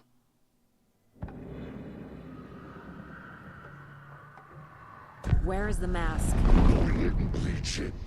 We'll powder him. The maw of the crumbling well. Show the bitch who's boss.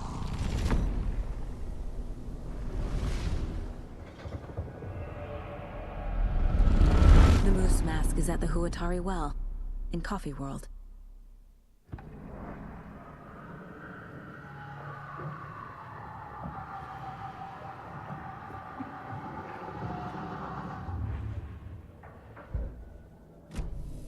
I saw something.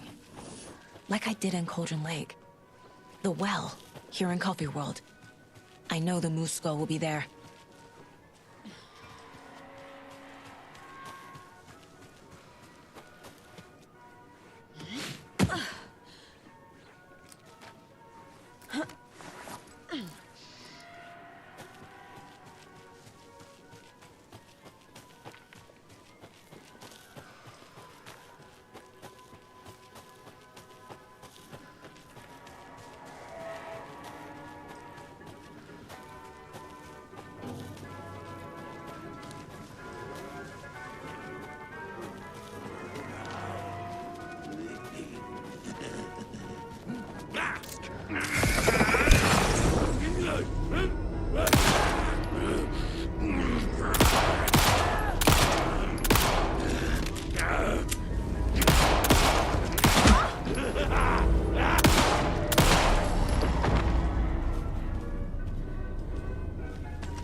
It's here.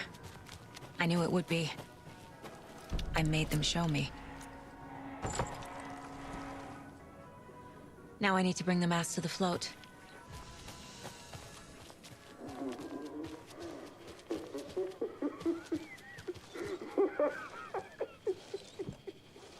And finally, the moose skull.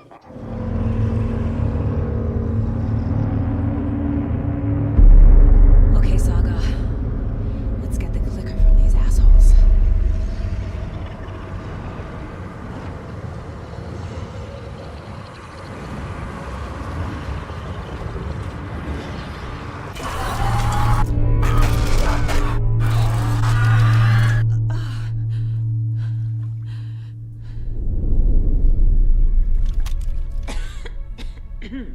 What the hell? Where am I?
Terrible mistake.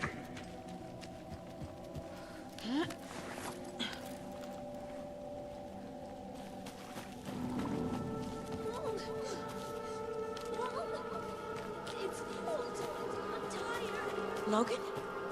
Logan! I'm here! Logan!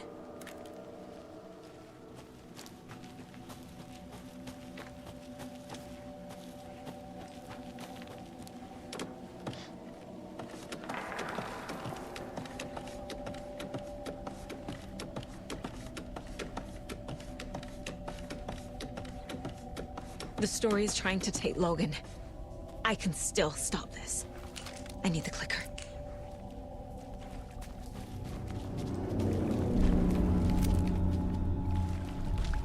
Anderson, the tricked. He has it now. Wake? I saw him this way in the other overlap. It's a loop. Just like before.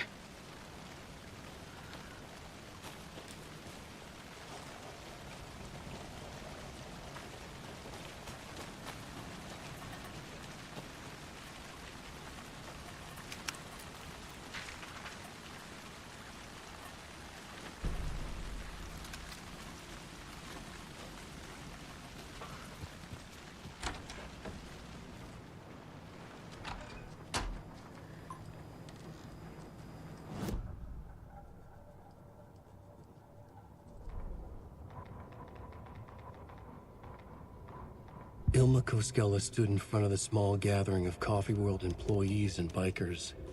He read from a piece of paper.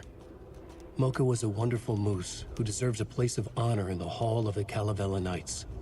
His skull will become the crown of the Grand Master, the dead brought back to life. There was polite applause. After the service, Ilmo had the body hauled off to be turned into moose steaks. Mulligan and Thornton were told to get the head cleaned. They both grabbed an antler. What the hell, Thornton? I got it, Mulligan. They brought the skull into the workshop to boil it and bleach it.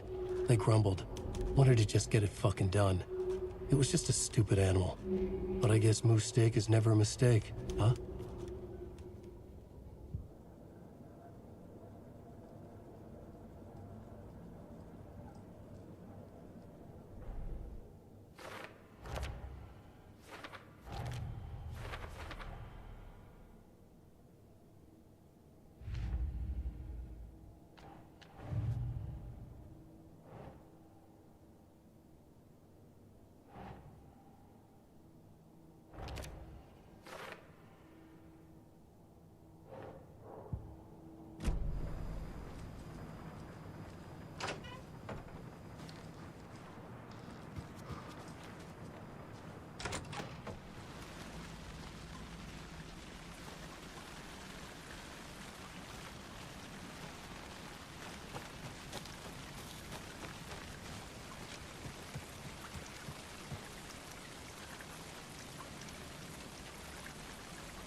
Can't get through that. I need to look for another way through.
Okay. Going down.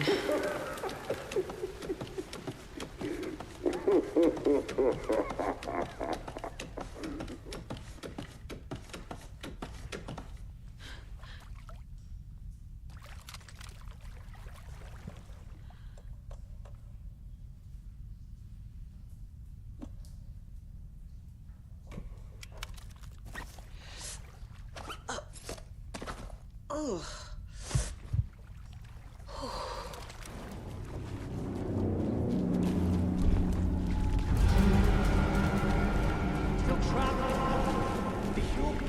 Trapped how? What does that mean?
Show me the bitch who's boss!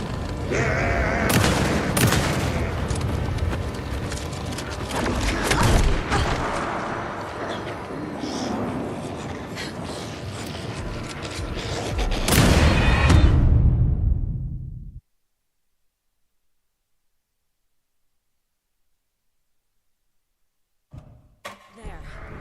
Next time they won't be coming back.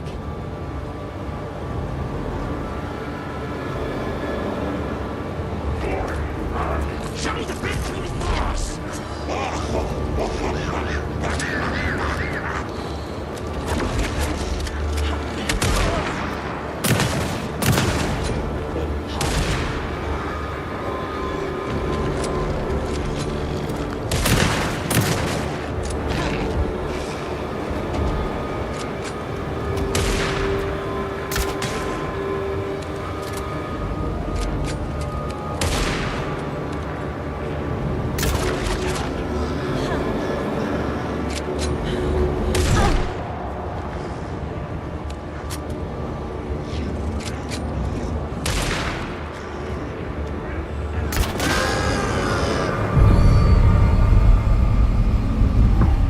Saga Anderson, listen. Wake?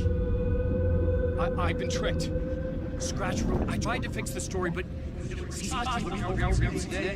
has it now. It's the key to escape. What do you mean, escape? You're already out. So is Scratch. We're making progress. I wrote to be the story's hero. Save her family. Save us all. Save her family? Are you talking about my family? Yes, you know it's working. You just need to keep going. Did you put my family in the horror story? I keep seeing him in overlaps, but he's already out. Are these visions coming from the past, when he was still trapped in the dark place? I have the clicker. I can stop. I've been silent for a while, haven't I? Sorry, gang. Mostly sorry, Miniman, because I know you're going to watch this VOD. I've been talking the whole time.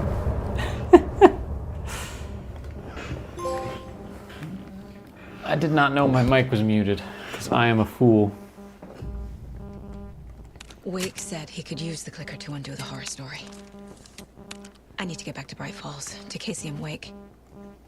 I should check in with Casey.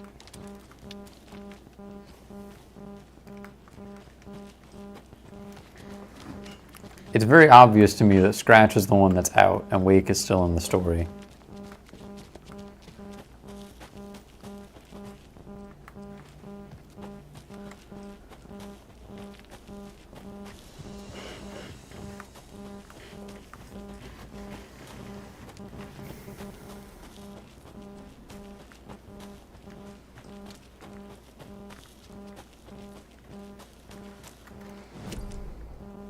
How do I get out of Coffee World?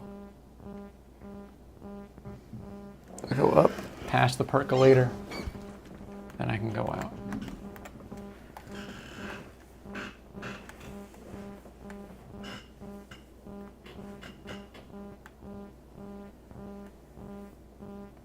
But I want to go back to get that cult stash, so I'm going to do that.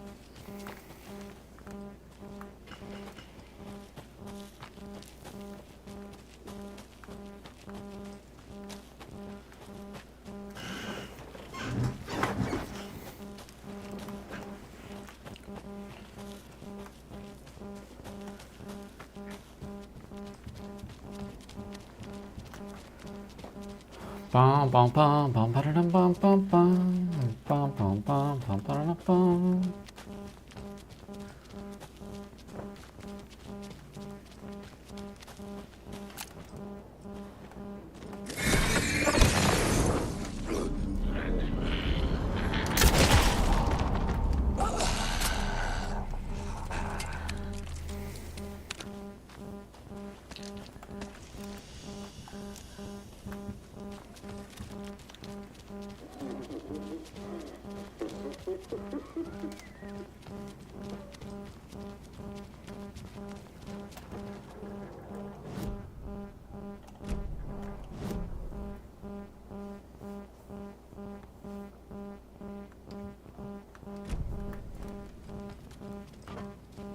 trauma pad in here? Give me that. Let me have it. I need that.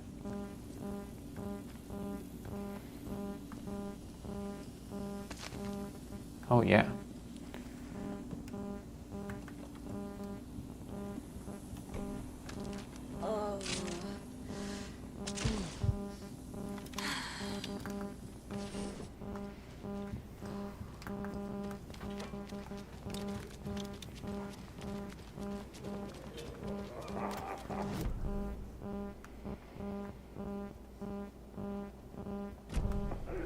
I think it's still in the workshop. I know that those crossbow bolts are by the dartboard.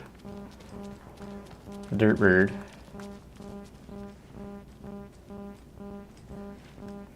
It's in the cult stash.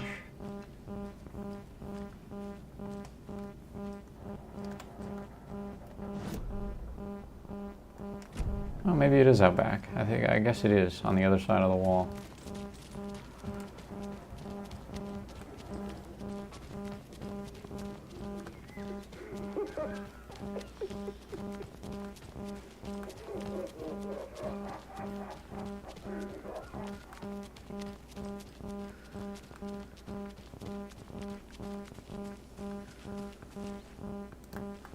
I'm gonna need the bolt cutters to access that, won't I?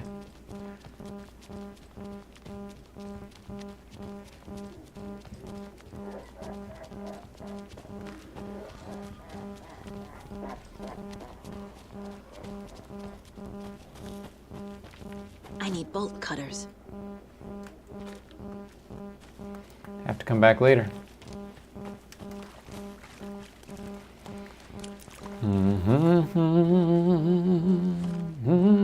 Come on, Casey. No answer. David.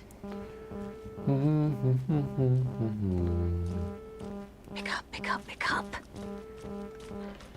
Hey, this is David. Leave a message. David, can you call me back, please? It's urgent. Please. Why isn't David answering? Is Logan all right? How does this all work? Has the horror story already gotten her? Wake should know.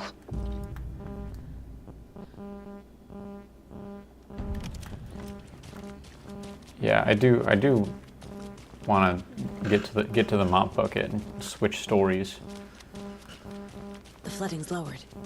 I should look around, see where the water was hiding. There's too much stuff to do in this game. Too much side stuff.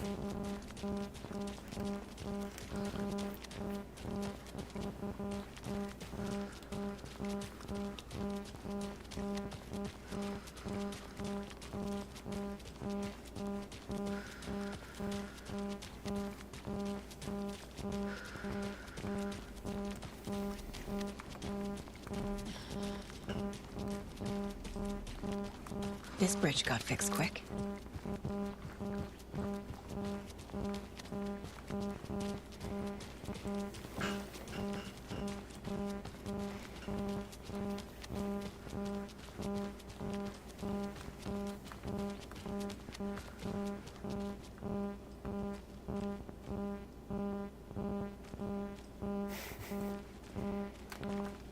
Nothing to say to those two. Everything's okay.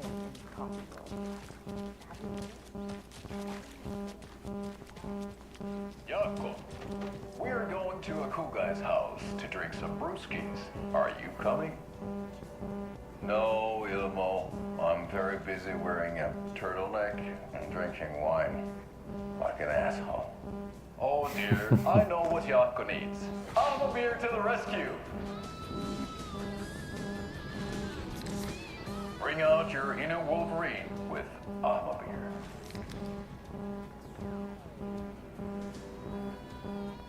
Wow, this is the best party ever. Thanks, Ama beer. Ama beer is a traditional Finnish lager, and we drink it the Finnish way. At the bar while actively avoiding small talk with strangers. Getting blackout drunk on a boat during midsummer and trying not to drown. In in the sauna using your beer can to hide your pippeli from wandering eyes. Partaking in the Finnish tradition of kalsarikämmit, drinking at home alone in your underwear with no intentions of going out. It's not sad if it's intentional. Alma Beer, your Finnish drinking adventure starts here. Whoa.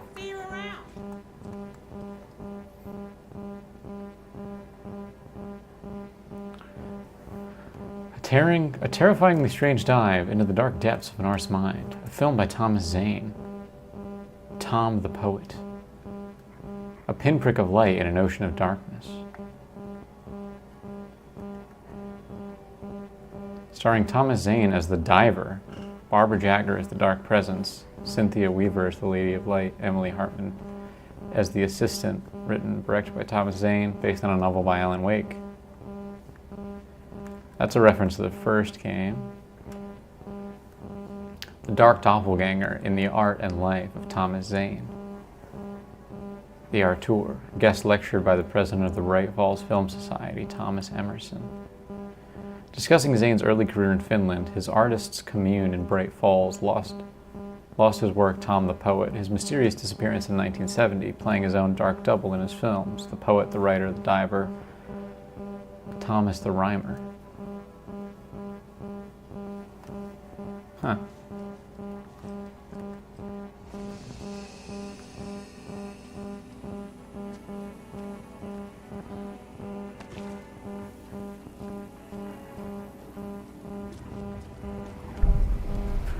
Let's switch realities.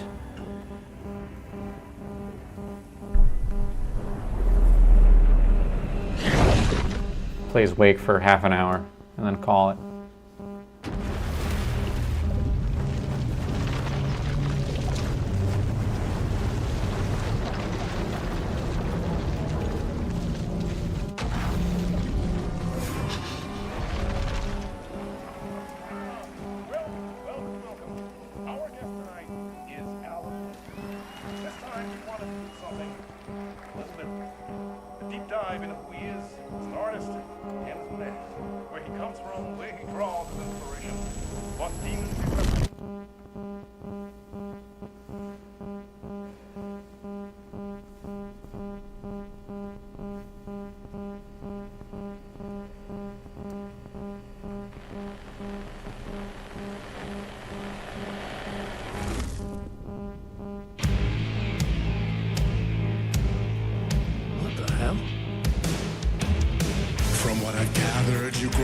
And sheltered with mama's pretty stories and your own made-up fury. And mama gave me a magic clicker. Well, yes, I think it's true and fair to say.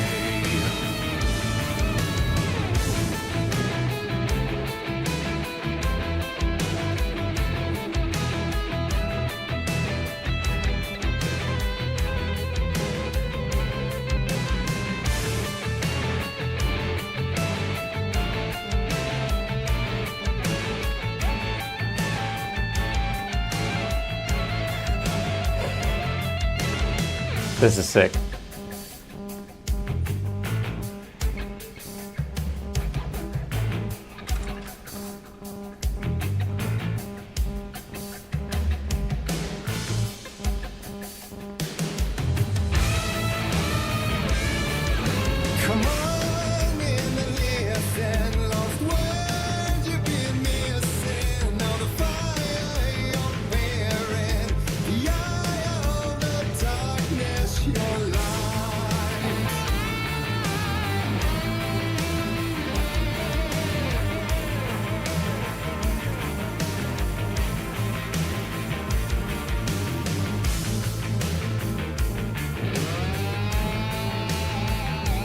Incredible.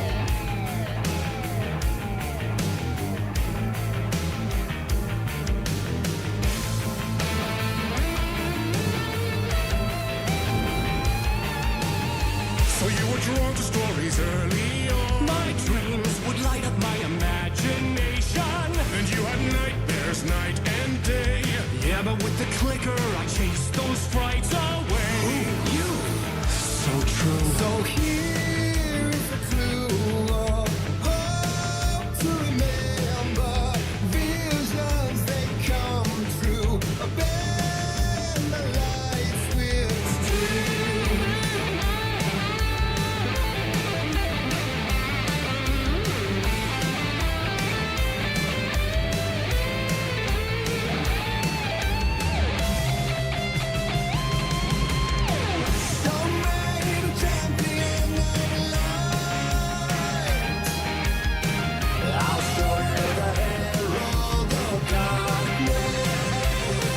I would love to do this again and just like stand in one spot. Like, how does this work? How do you chain this together properly? I could stand here for 4 hours and can see like what would happen.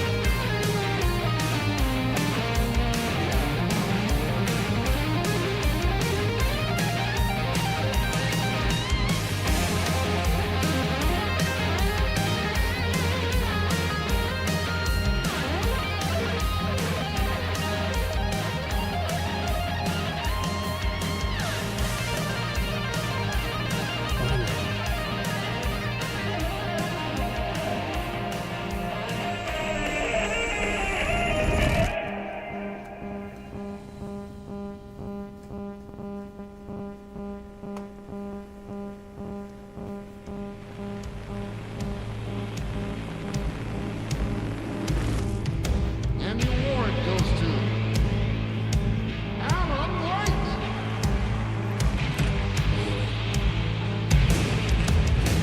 And all your stories of crime and chilling thrillers of hard-boiled killers became bestsellers.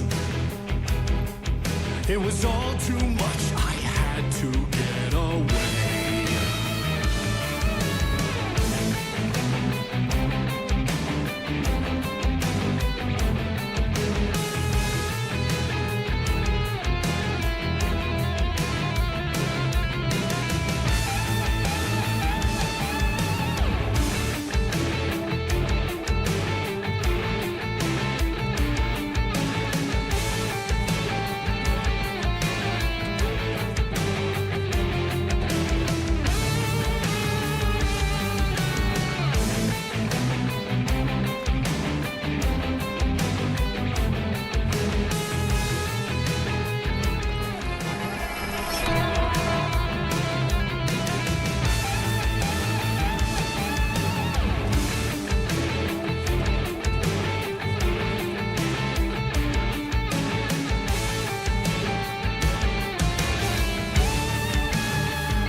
But there is more to it than meets the eye. I never meant for it to ruin my life that way. You just say you lived a jaded lie.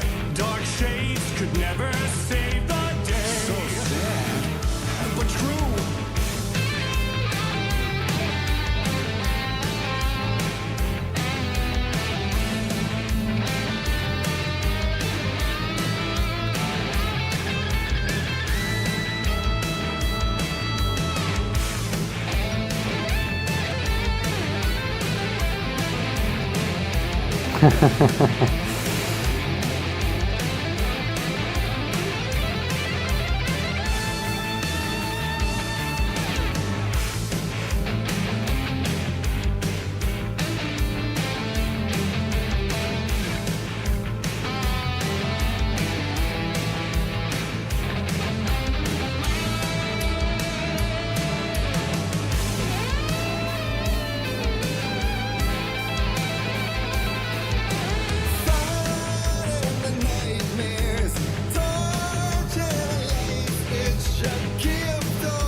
Am I supposed to have a light charge? Maybe I was...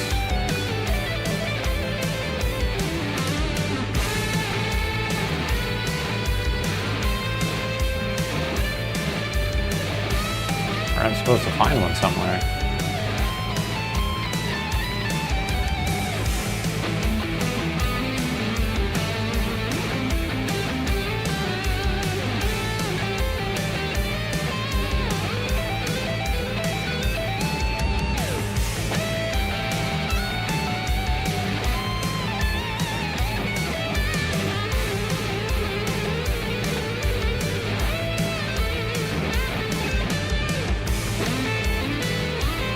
This solo is killer.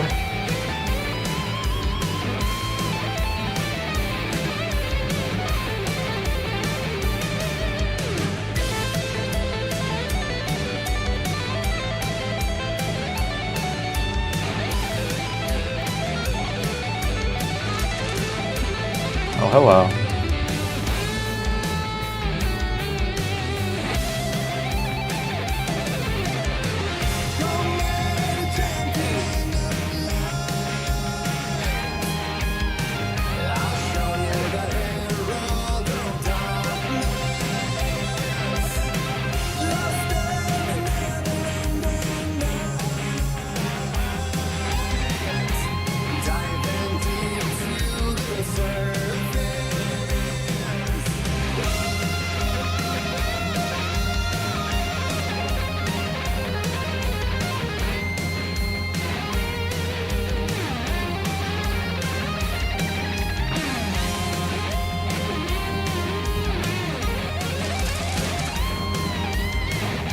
This is so sick. This is so dope. This is like, this is a masterpiece.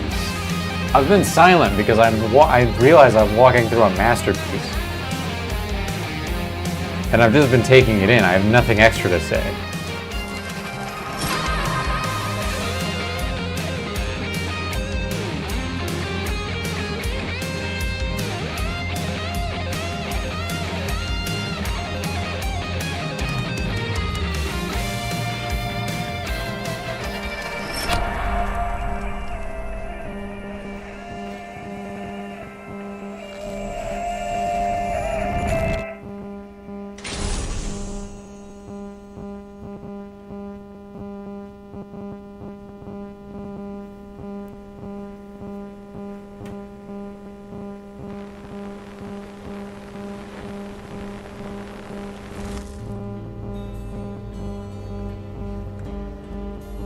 It's like a recap of the first game in American Nightmare.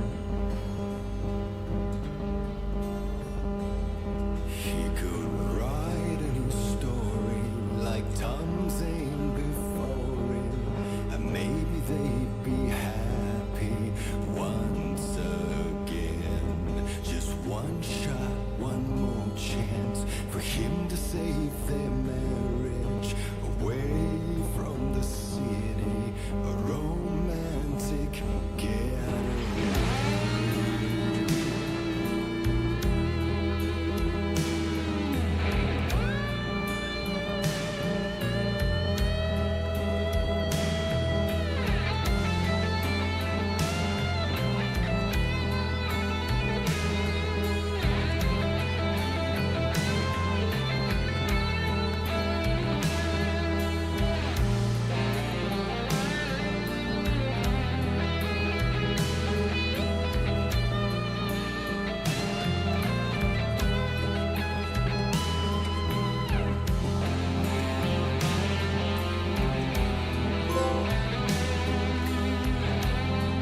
Flare gun time.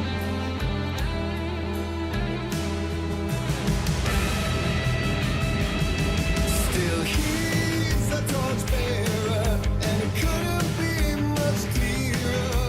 A war needs its warrior, true and right. The darkness within him held her hostage. Had he seen her drowning? Would have saved her from the darkness of the lake.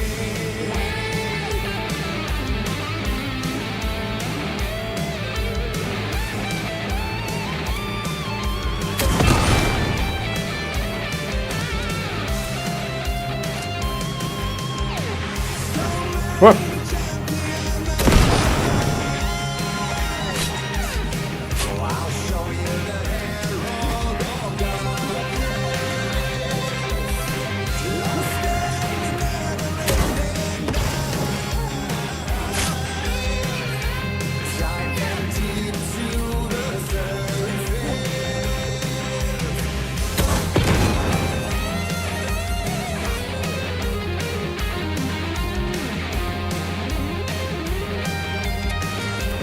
Ah!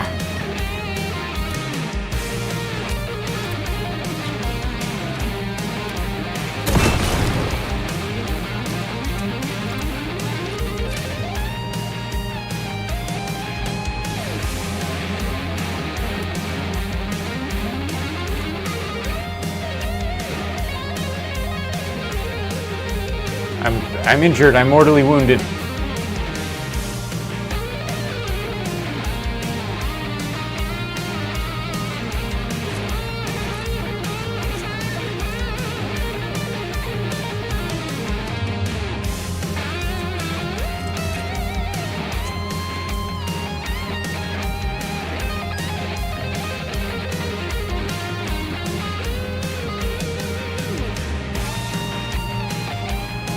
There's a separate choreo section where he's got the gun and the flashlight that they're using as infill, depending on how long this area takes.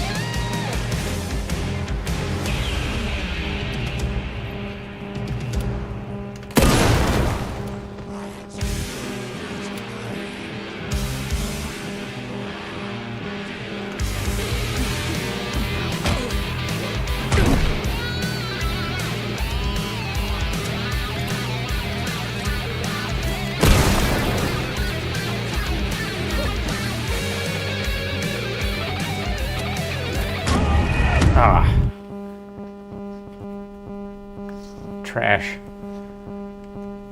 I'm trash at this game. It's so cool and I'm trash at it.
Totally trapped in darkness. Okay. Use the flare gun. Maintain a healthy distance.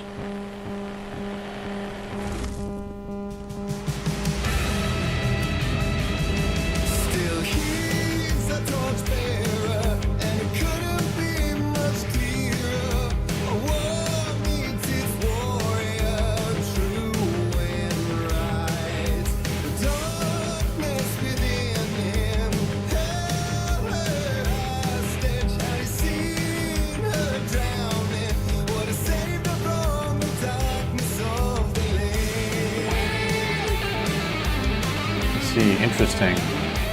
I skipped over this bit when I... Did I? I don't remember this part. But I had to backtrack to see it.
okay, Kira. I spent half of this stream with my mic off, so it's fine. You're not late. You didn't miss anything but my silence. Got him.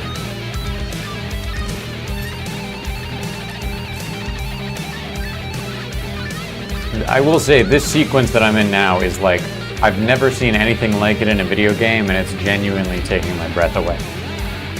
So there's a bit of stunned silence that's happening.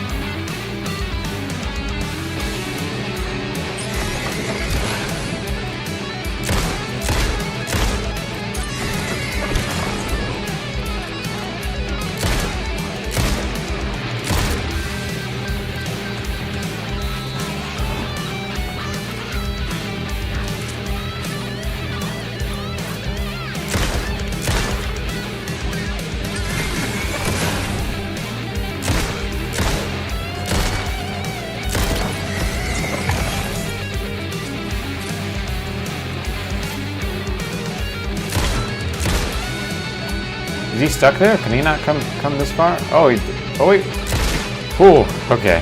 He was stuck there for a second, and then he was not stuck there. That was really scary.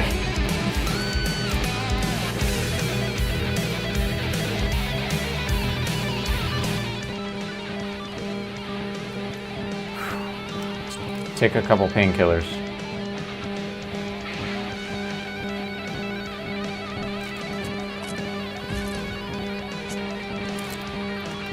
Let's roll.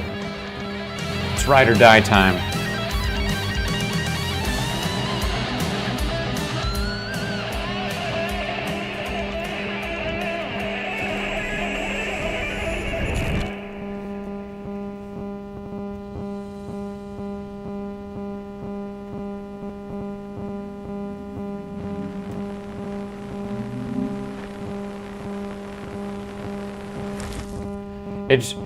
No, they're nearly empty painkiller bottles. There's only like 3 in there, I promise. Yeah, no, the animation does indicate an opioid addiction, for sure. That was pretty good. He agrees. That was pretty good.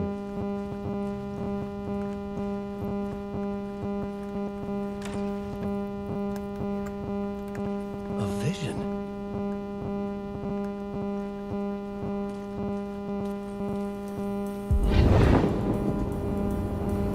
Whoa. Such a dark place, am I trapped in here? Is this real? I cannot remember. There was a manuscript, it held a key. A vicious cycle I must not surrender to. Echo seems to seek out again. I just gotta watch him. I just gotta watch it. I can't. I don't want to progress the game. I want to see it all.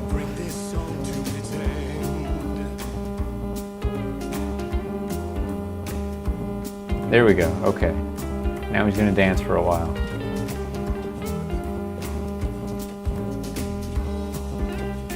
You have to find your way out to bring this song to its end. Some weird background noise. Like what?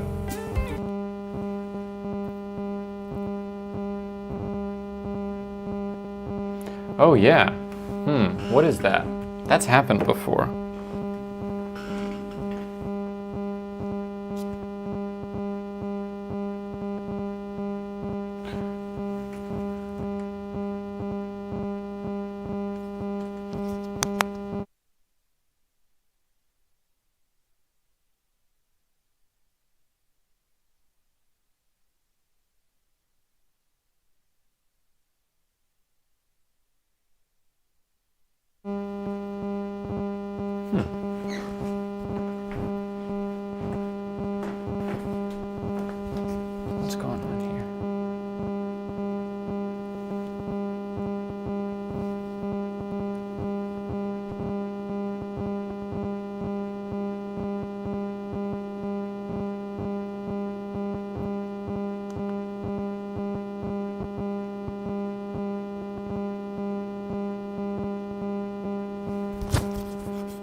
think it's my audio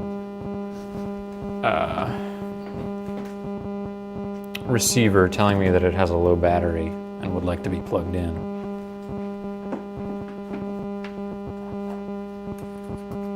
Yeah, that's what this thing does when it's low on juice, which is weird. It shouldn't be low on juice yet. Okay, that's plugged in, and then let me switch mics. Hang on.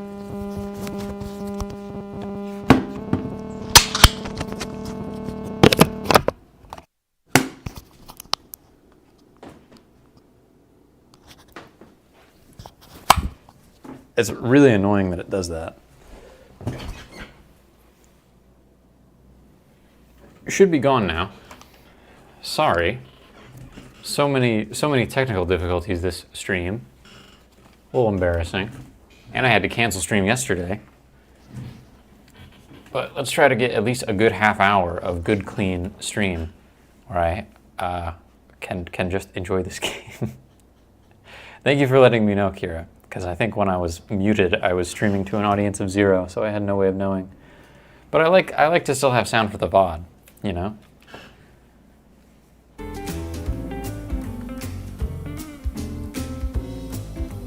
This little character here is really breaking it down.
I kind of don't want it to end, though.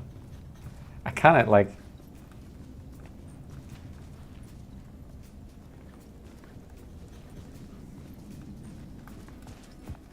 What have you missed in the last few streams? The plot of this game is too hard to explain. More has happened. The weird thing about the Alan Wake series is that as you play the game's story also retroactively changes.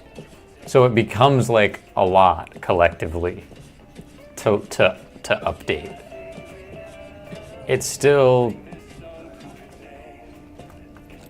rolling. Oh, I should have done this.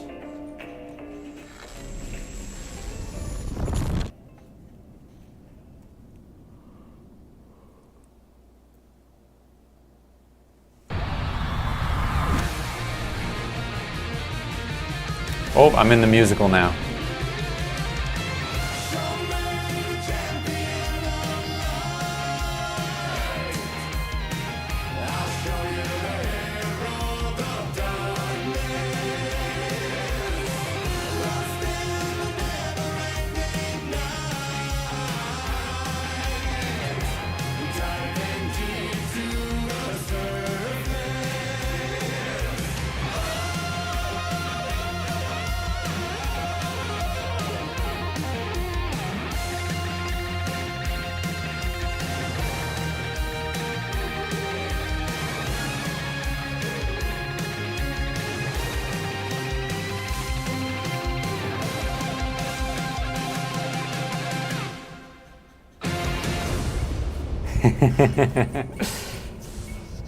That was sick. That was so sick.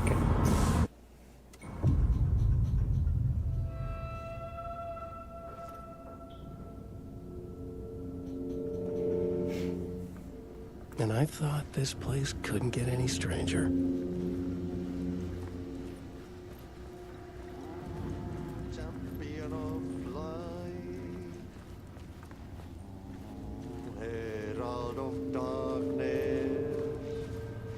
Isn't this a carpet?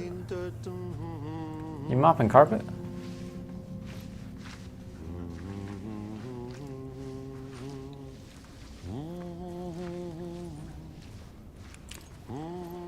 Champion of light,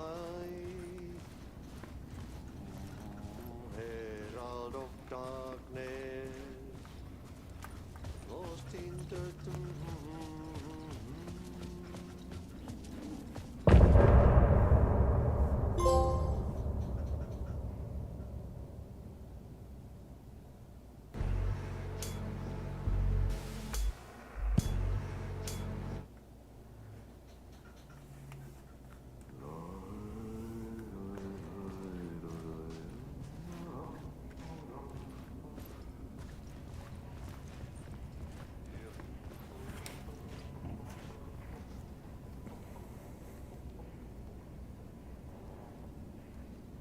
I just got a video idea and I want to write it down. Hang on.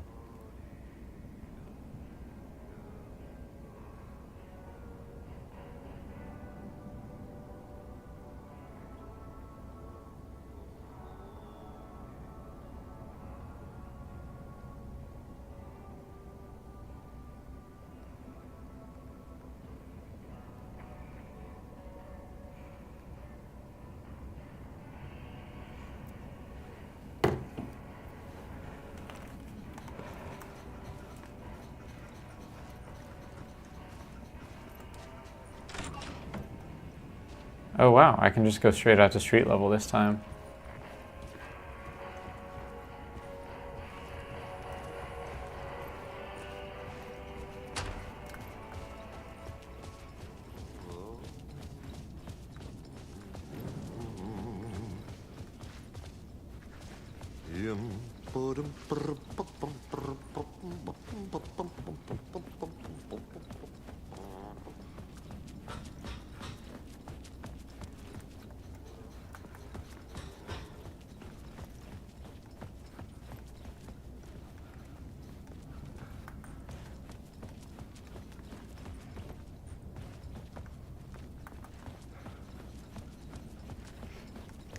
How has your life been, Kira, since the last stream? How you doing? You okay? Everything okay? It could not be opened on the side.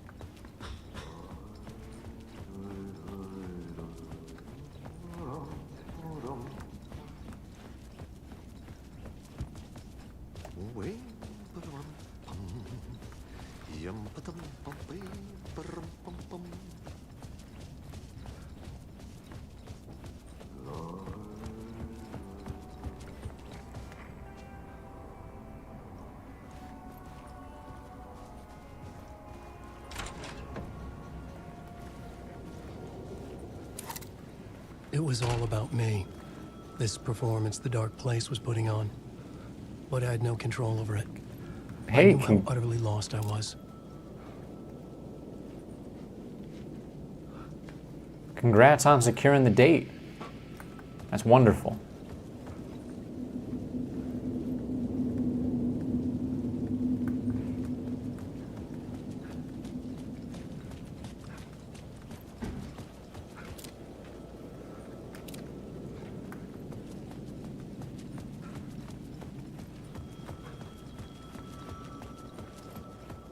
The payphone was ringing again. The mystery caller was back at it. I had to find out more.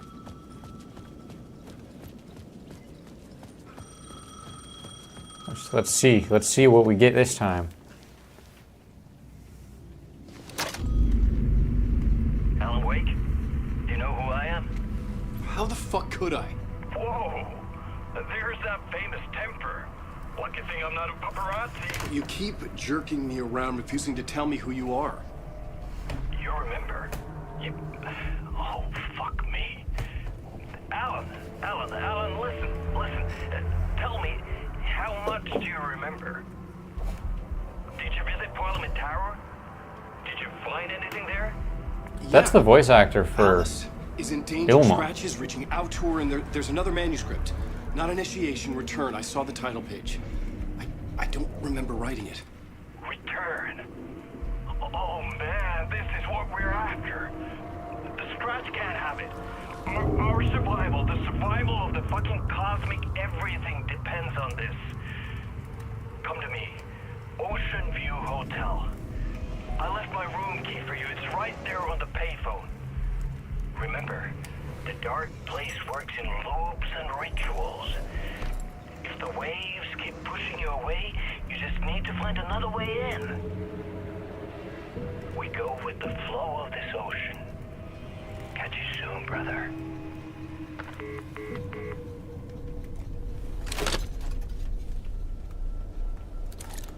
The Ocean View Hotel. A suspicious invitation to a shady meeting. Right on the money for the hard-boiled genre the whole city was built upon.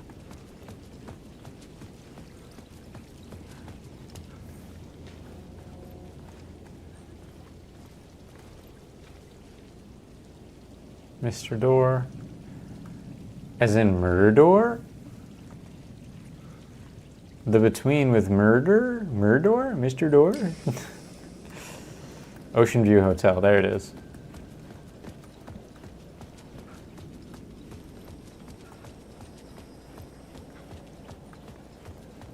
The Ocean View Hotel. My destination.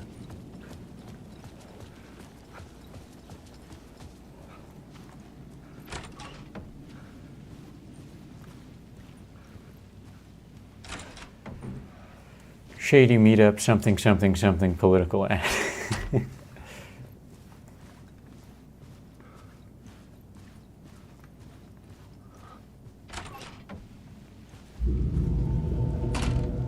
A loop that delivered me back to the street.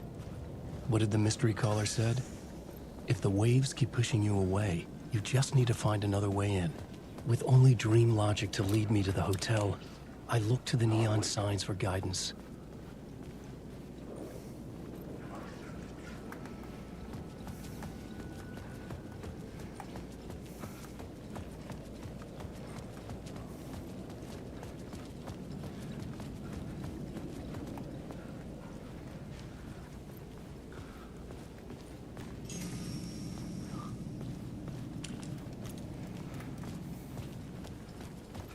Let's go to the bar.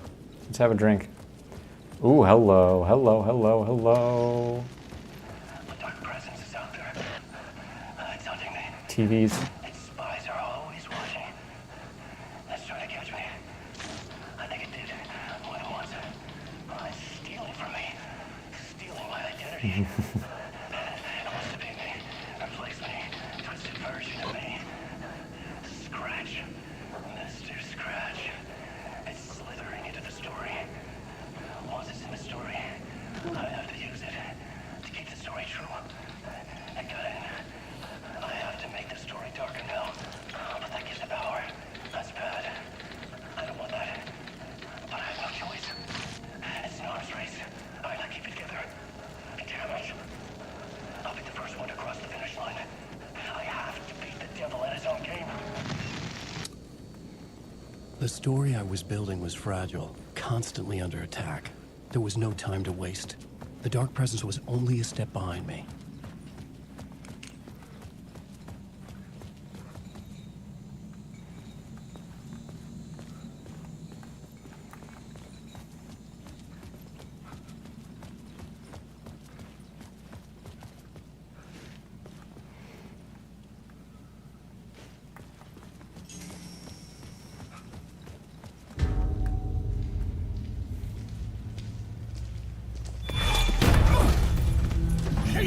You're the killer, the cult leader. It's in your eyes. No!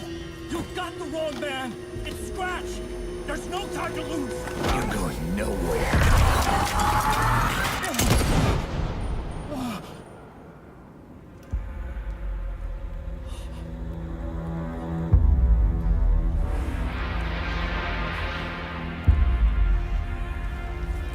Casey's dead again.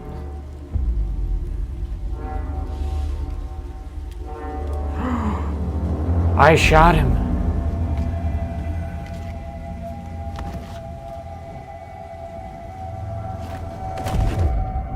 I was dead tired. I just wanted it to be over. It was all my fault. I'd had this dark dark place in my head for so long. Sometimes I'd forget the pain was there, like it was the way you were supposed to feel. I was not in a dark place. I was the dark place, the source of it all. The vessel. Me and the writer, we were the same.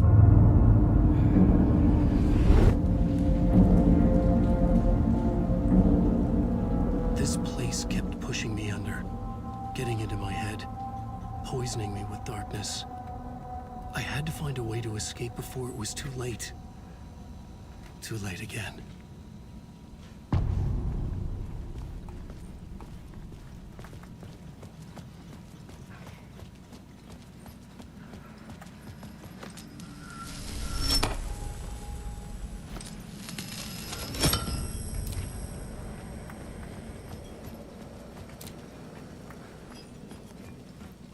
Do I already have this?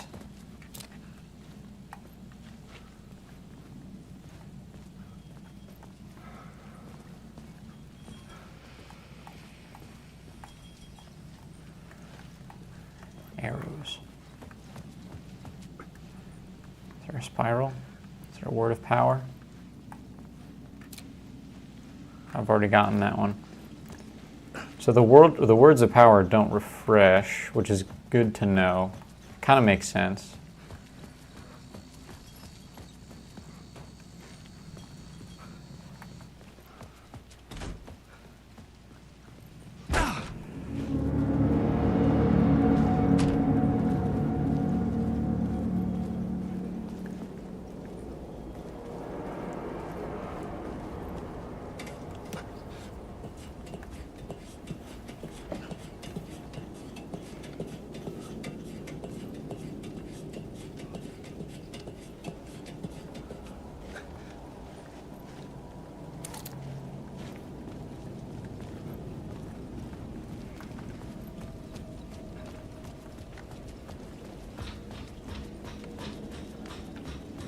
This whole game hits hard.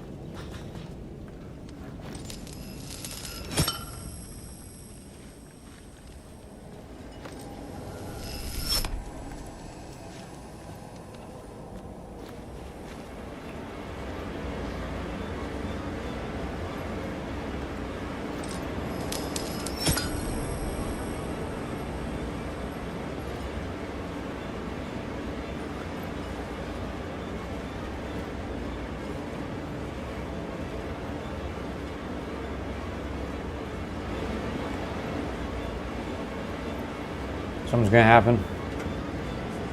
Something scary's gonna happen.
I just wasted all of my resources.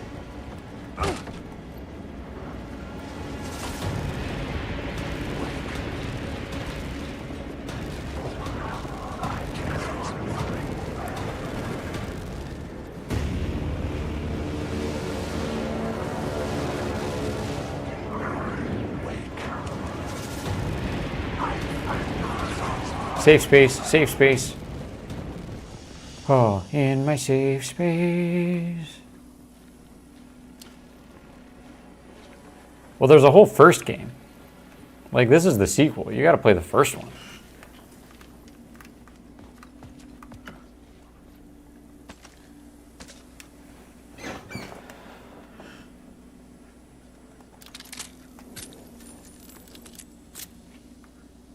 I have some bullets now. Technically, there are 2 first games. There's Alan Wake, and then there's Alan Wake and American Nightmare. And then this is Alan Wake 2. There's also another game that shares a universe with this called Control. I haven't played Control, and to be honest, I haven't played American Nightmare because it's kind of a short, as I understand, it's kind of a shorter experience that's not as necessary as the first game.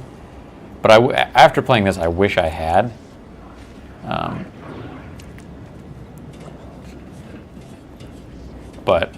Yeah, this all connects to like the plot of the first game in a pretty intense way.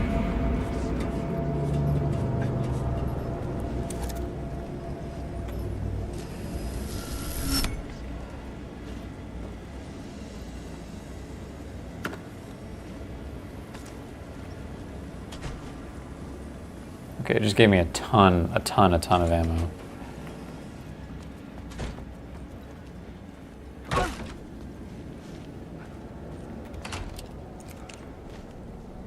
I could see the Ocean View Hotel. I was getting close.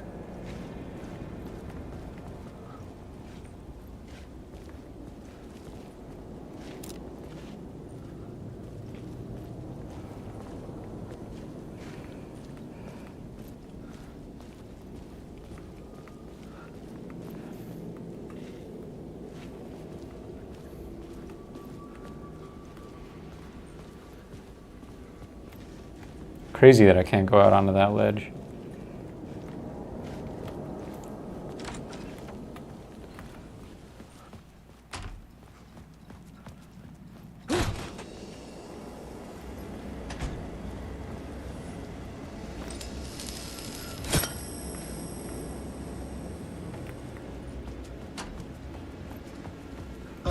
The lights affected where the door led to.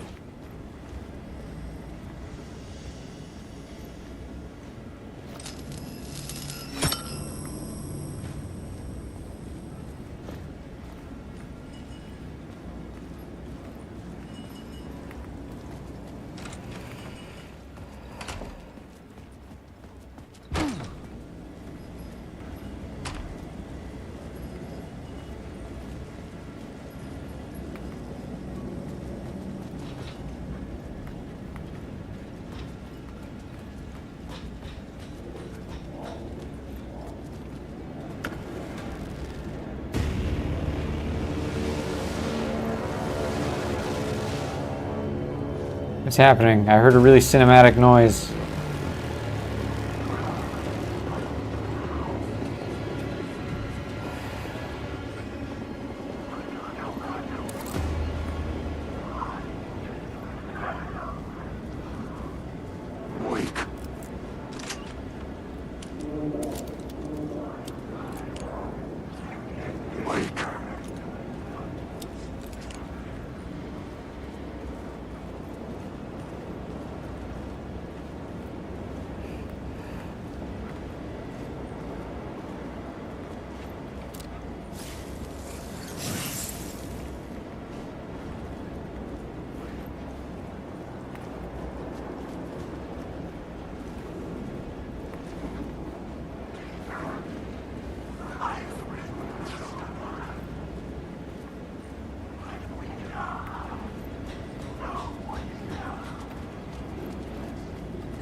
Interesting.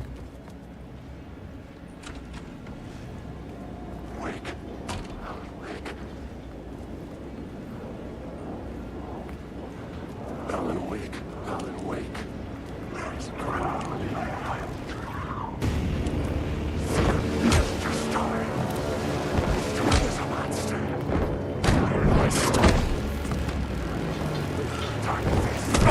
Ow. I was way too cornered there. Wah!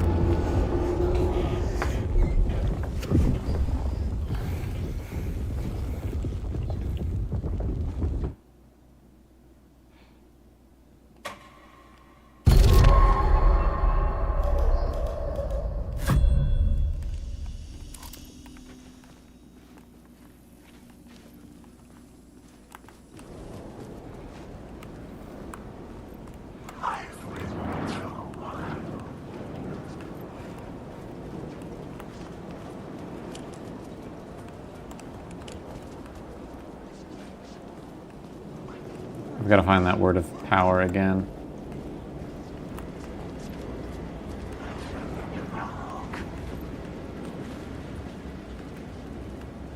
If nothing else.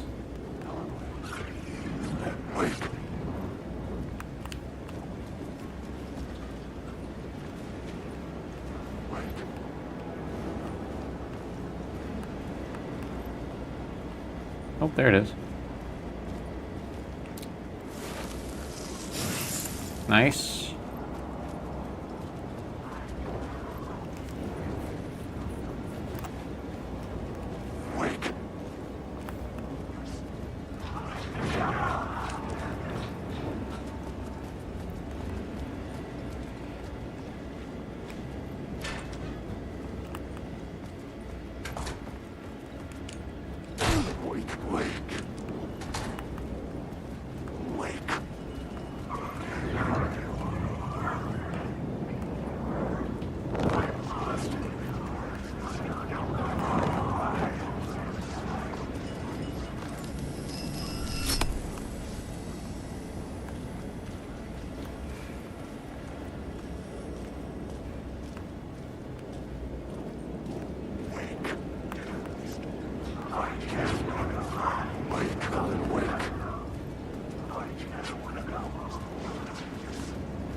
Let's save so that we at least have that word of power learned.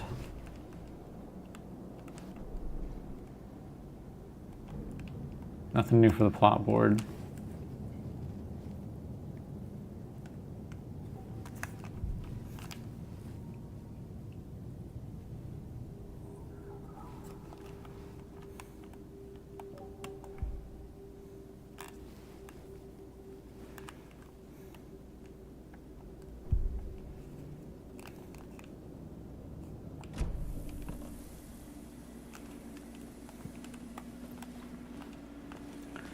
I still haven't successfully followed the Mirror's Peak neon sign.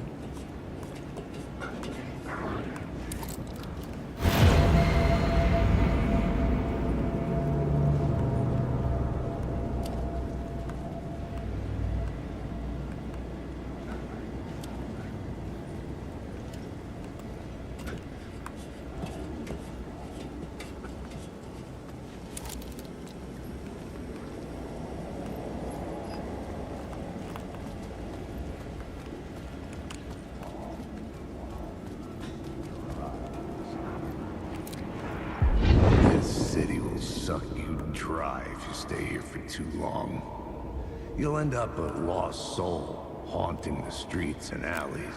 A faded-out shadow, glimpsed by some other poor bastard on his way toward the same fate. Your broken dreams become a broken mirror, and the twisted reflection staring back at you with all the pent-up anger, regret, guilt, and shame was the monster you could never get away from.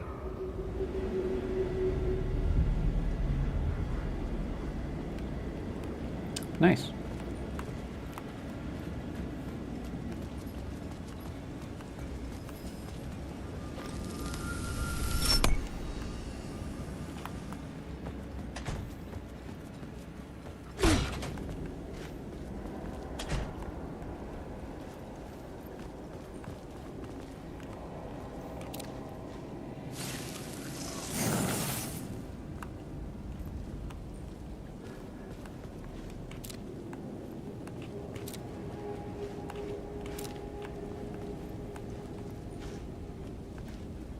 I could see the Ocean View Hotel.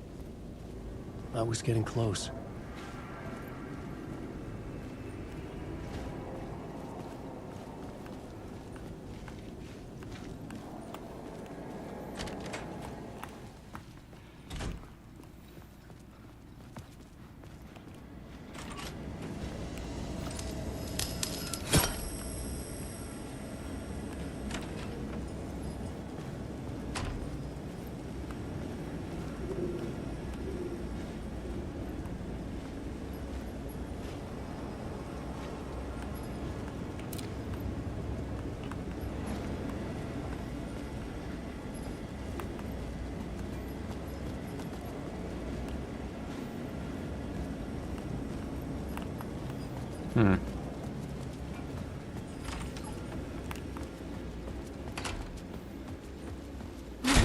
The lights affected where the door led to.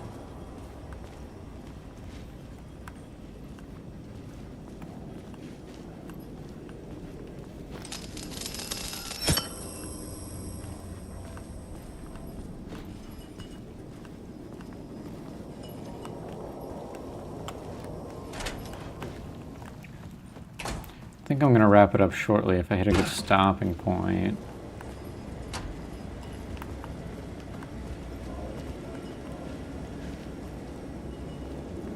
Interesting. So that's removed.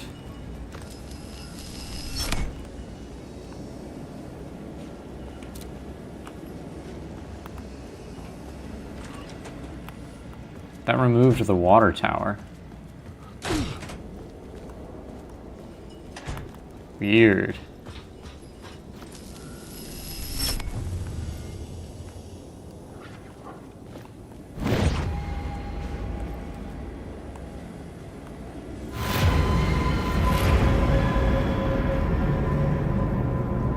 Why did I cancel stream yesterday? I was working on, I drive an electric skateboard around to work when I can. It's called a one wheel. I have a car, but I prefer not to use it because the traffic where I live is horrible. And I was doing, I was kind of upgrading it, or doing routine maintenance, I guess. And it's turned into a really big can of worms. I canceled stream to try to get it done that day. I'm like a professional fabricator and like manufacturer, and I work with tools a lot. I made some mistakes during the repair of that electric skateboard that I'm pretty bummed about. I wasted some cash making those mistakes. So I got a little bit of a chip on my shoulder about that, and I tried to get the repair done before I needed to start stream, and I was already kind of late. And because I kind of like got a bad taste in my mouth from like trying to do something that I should have known how to do, and you know, we all make mistakes, but I made a mistake that I felt like was totally avoidable and purely my fault based on oversight. That put me in a bad mood, and I was like, I needed to do more work on it anyways, and I was like, I'm just gonna cancel stream because now I'm in a bad mood and I don't want to force it. It's nothing serious. It's a very first world problem. But I was just a little bit of a sourpuss yesterday. So that's the main reason I canceled.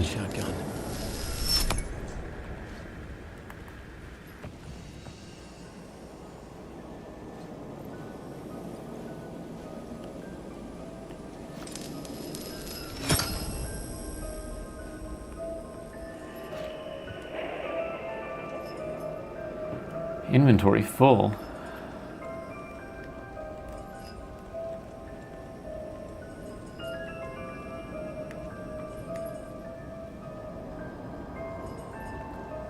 I guess let's drop this.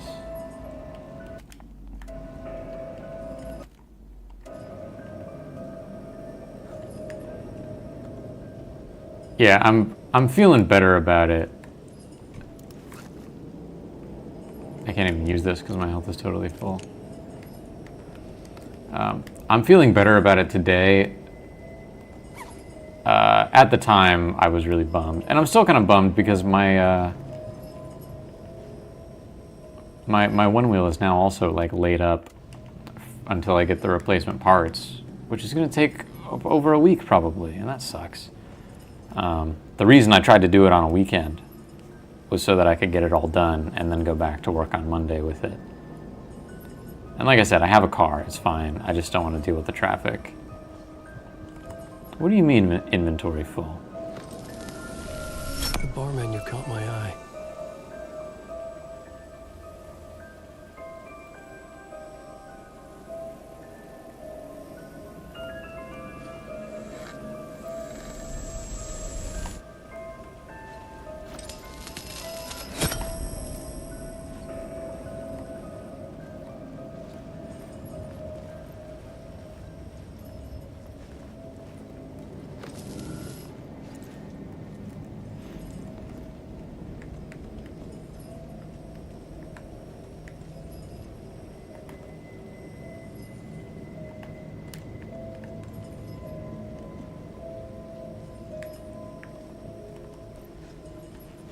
Inventory full is a weird message to get about that. And I feel like it's not because my inventory is full. I messed up on two things.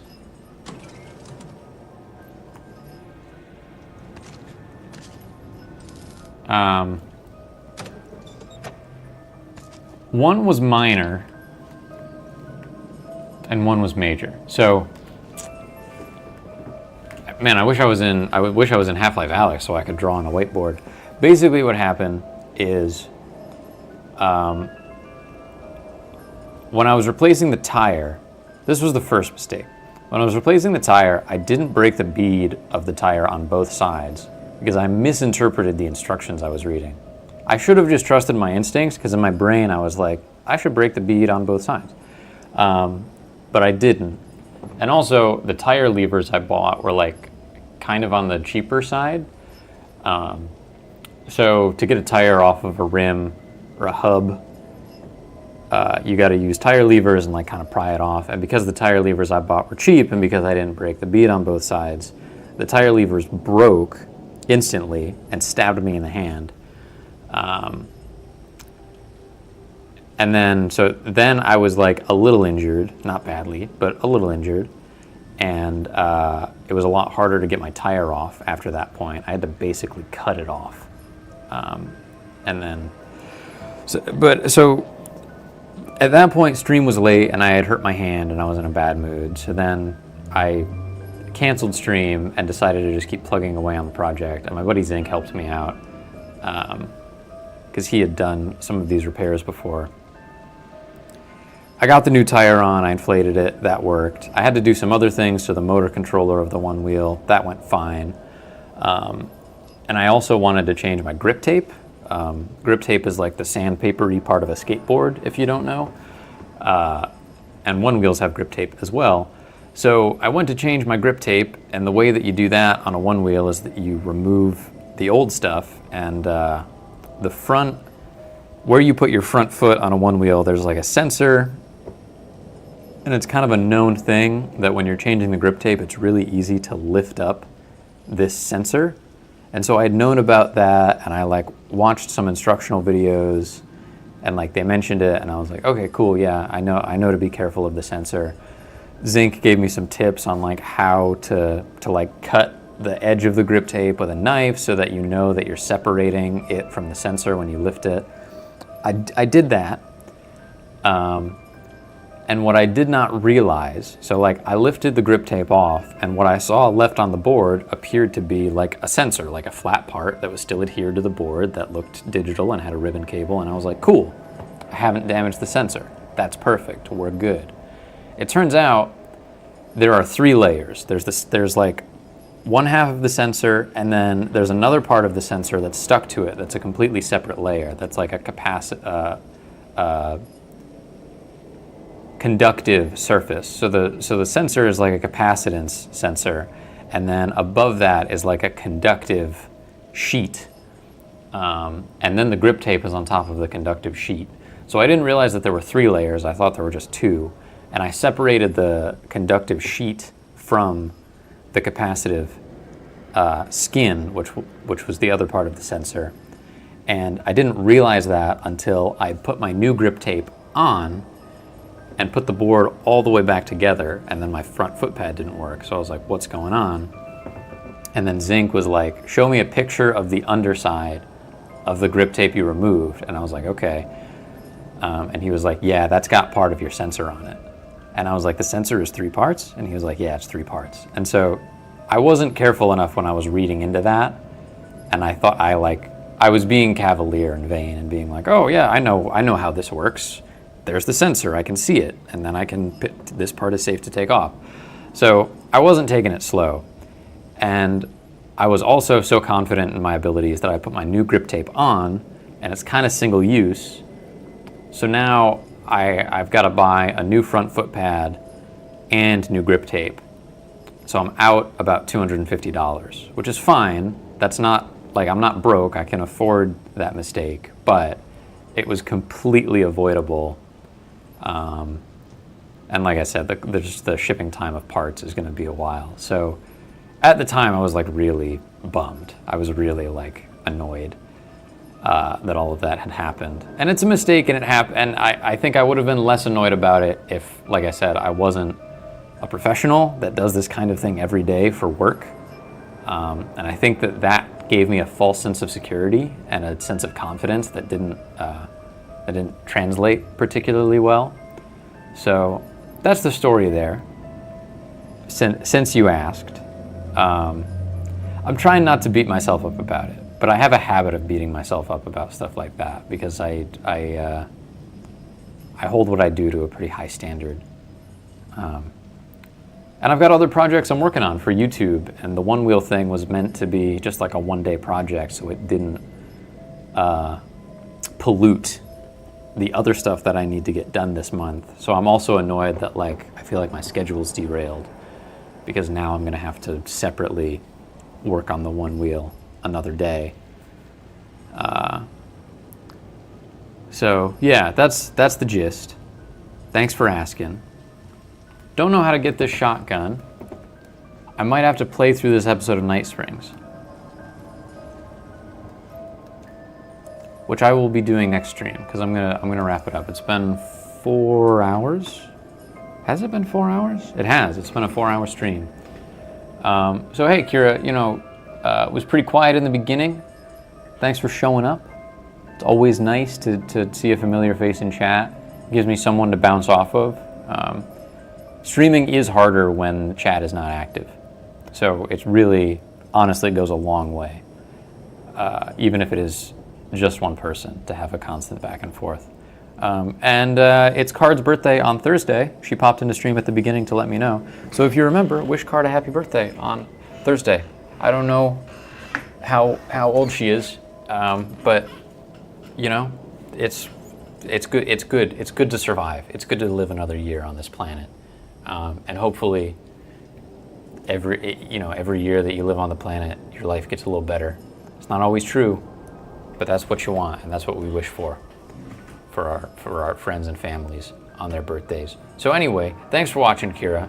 Bye for now. Catch you next week. Probably not going to do any midweek streams. I know it's easier for you to catch those, but I'm working on a Halloween video that I'm really excited about, and that takes up all my extra time.